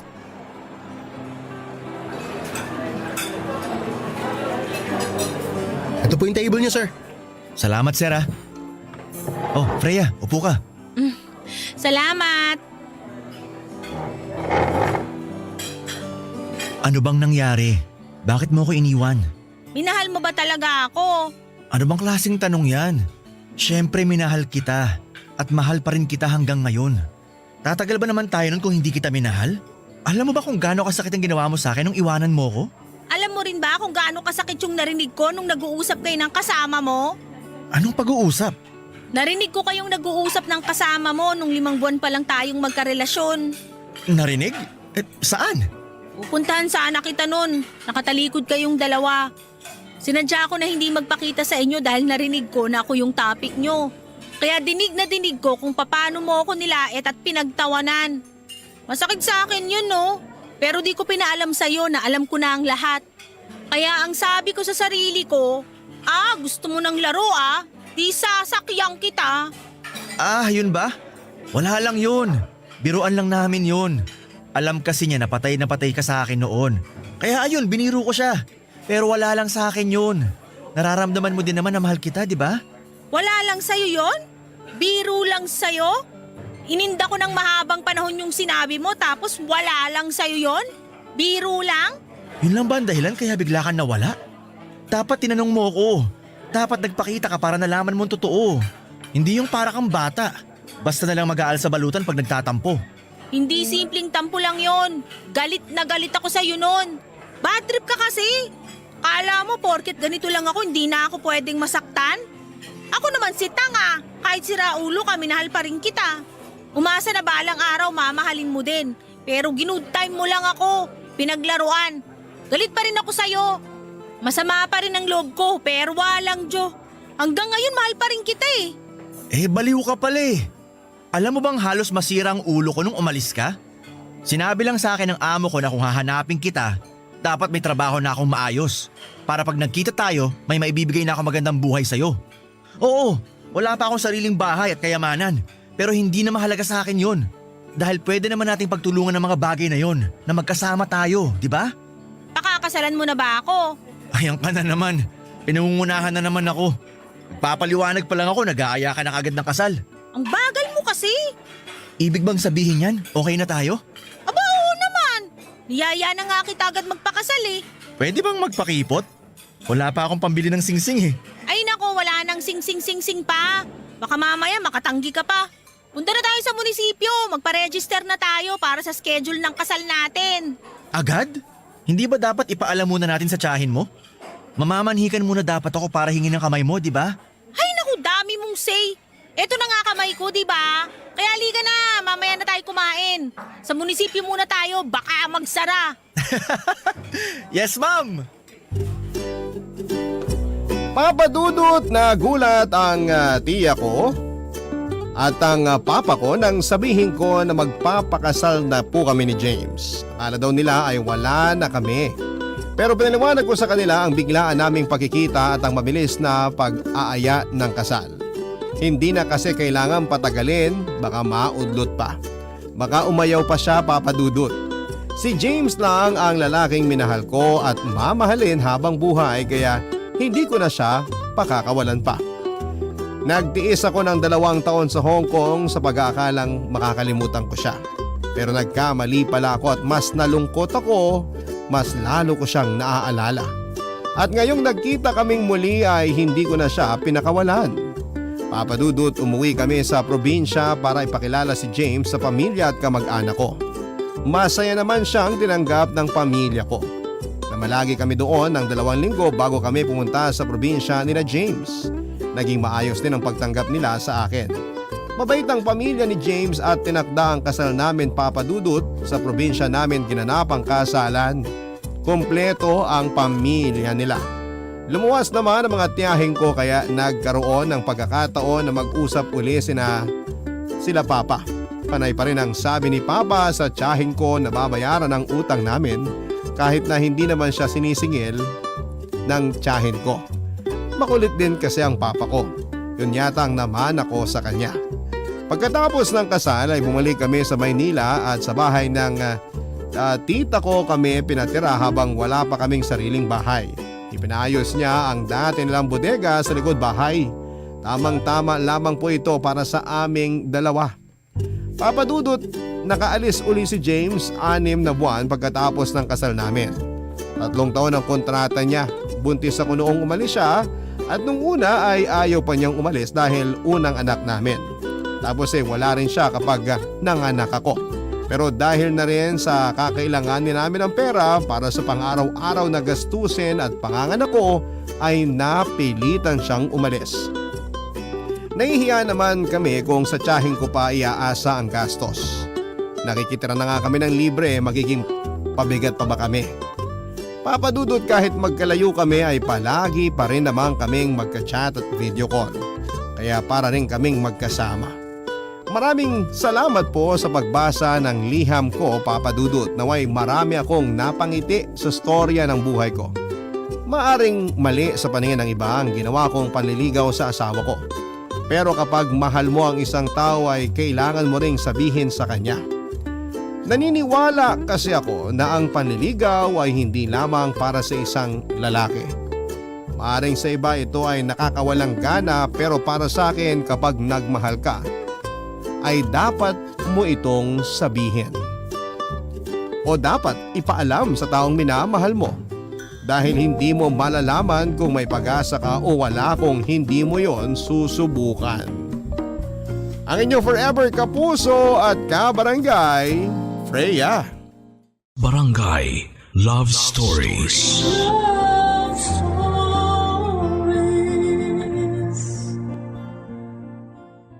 Barangay LS 97.1. 97.1. Number 1. Forever. Kabarangay, i-share mo ang iyong barangay love stories. Sabay-sabay nating pakinggan ang iyong kwento ng pag-ibig, buhay at pag-asa. Ipadala lang sa barangaylovestories@yahoo.com.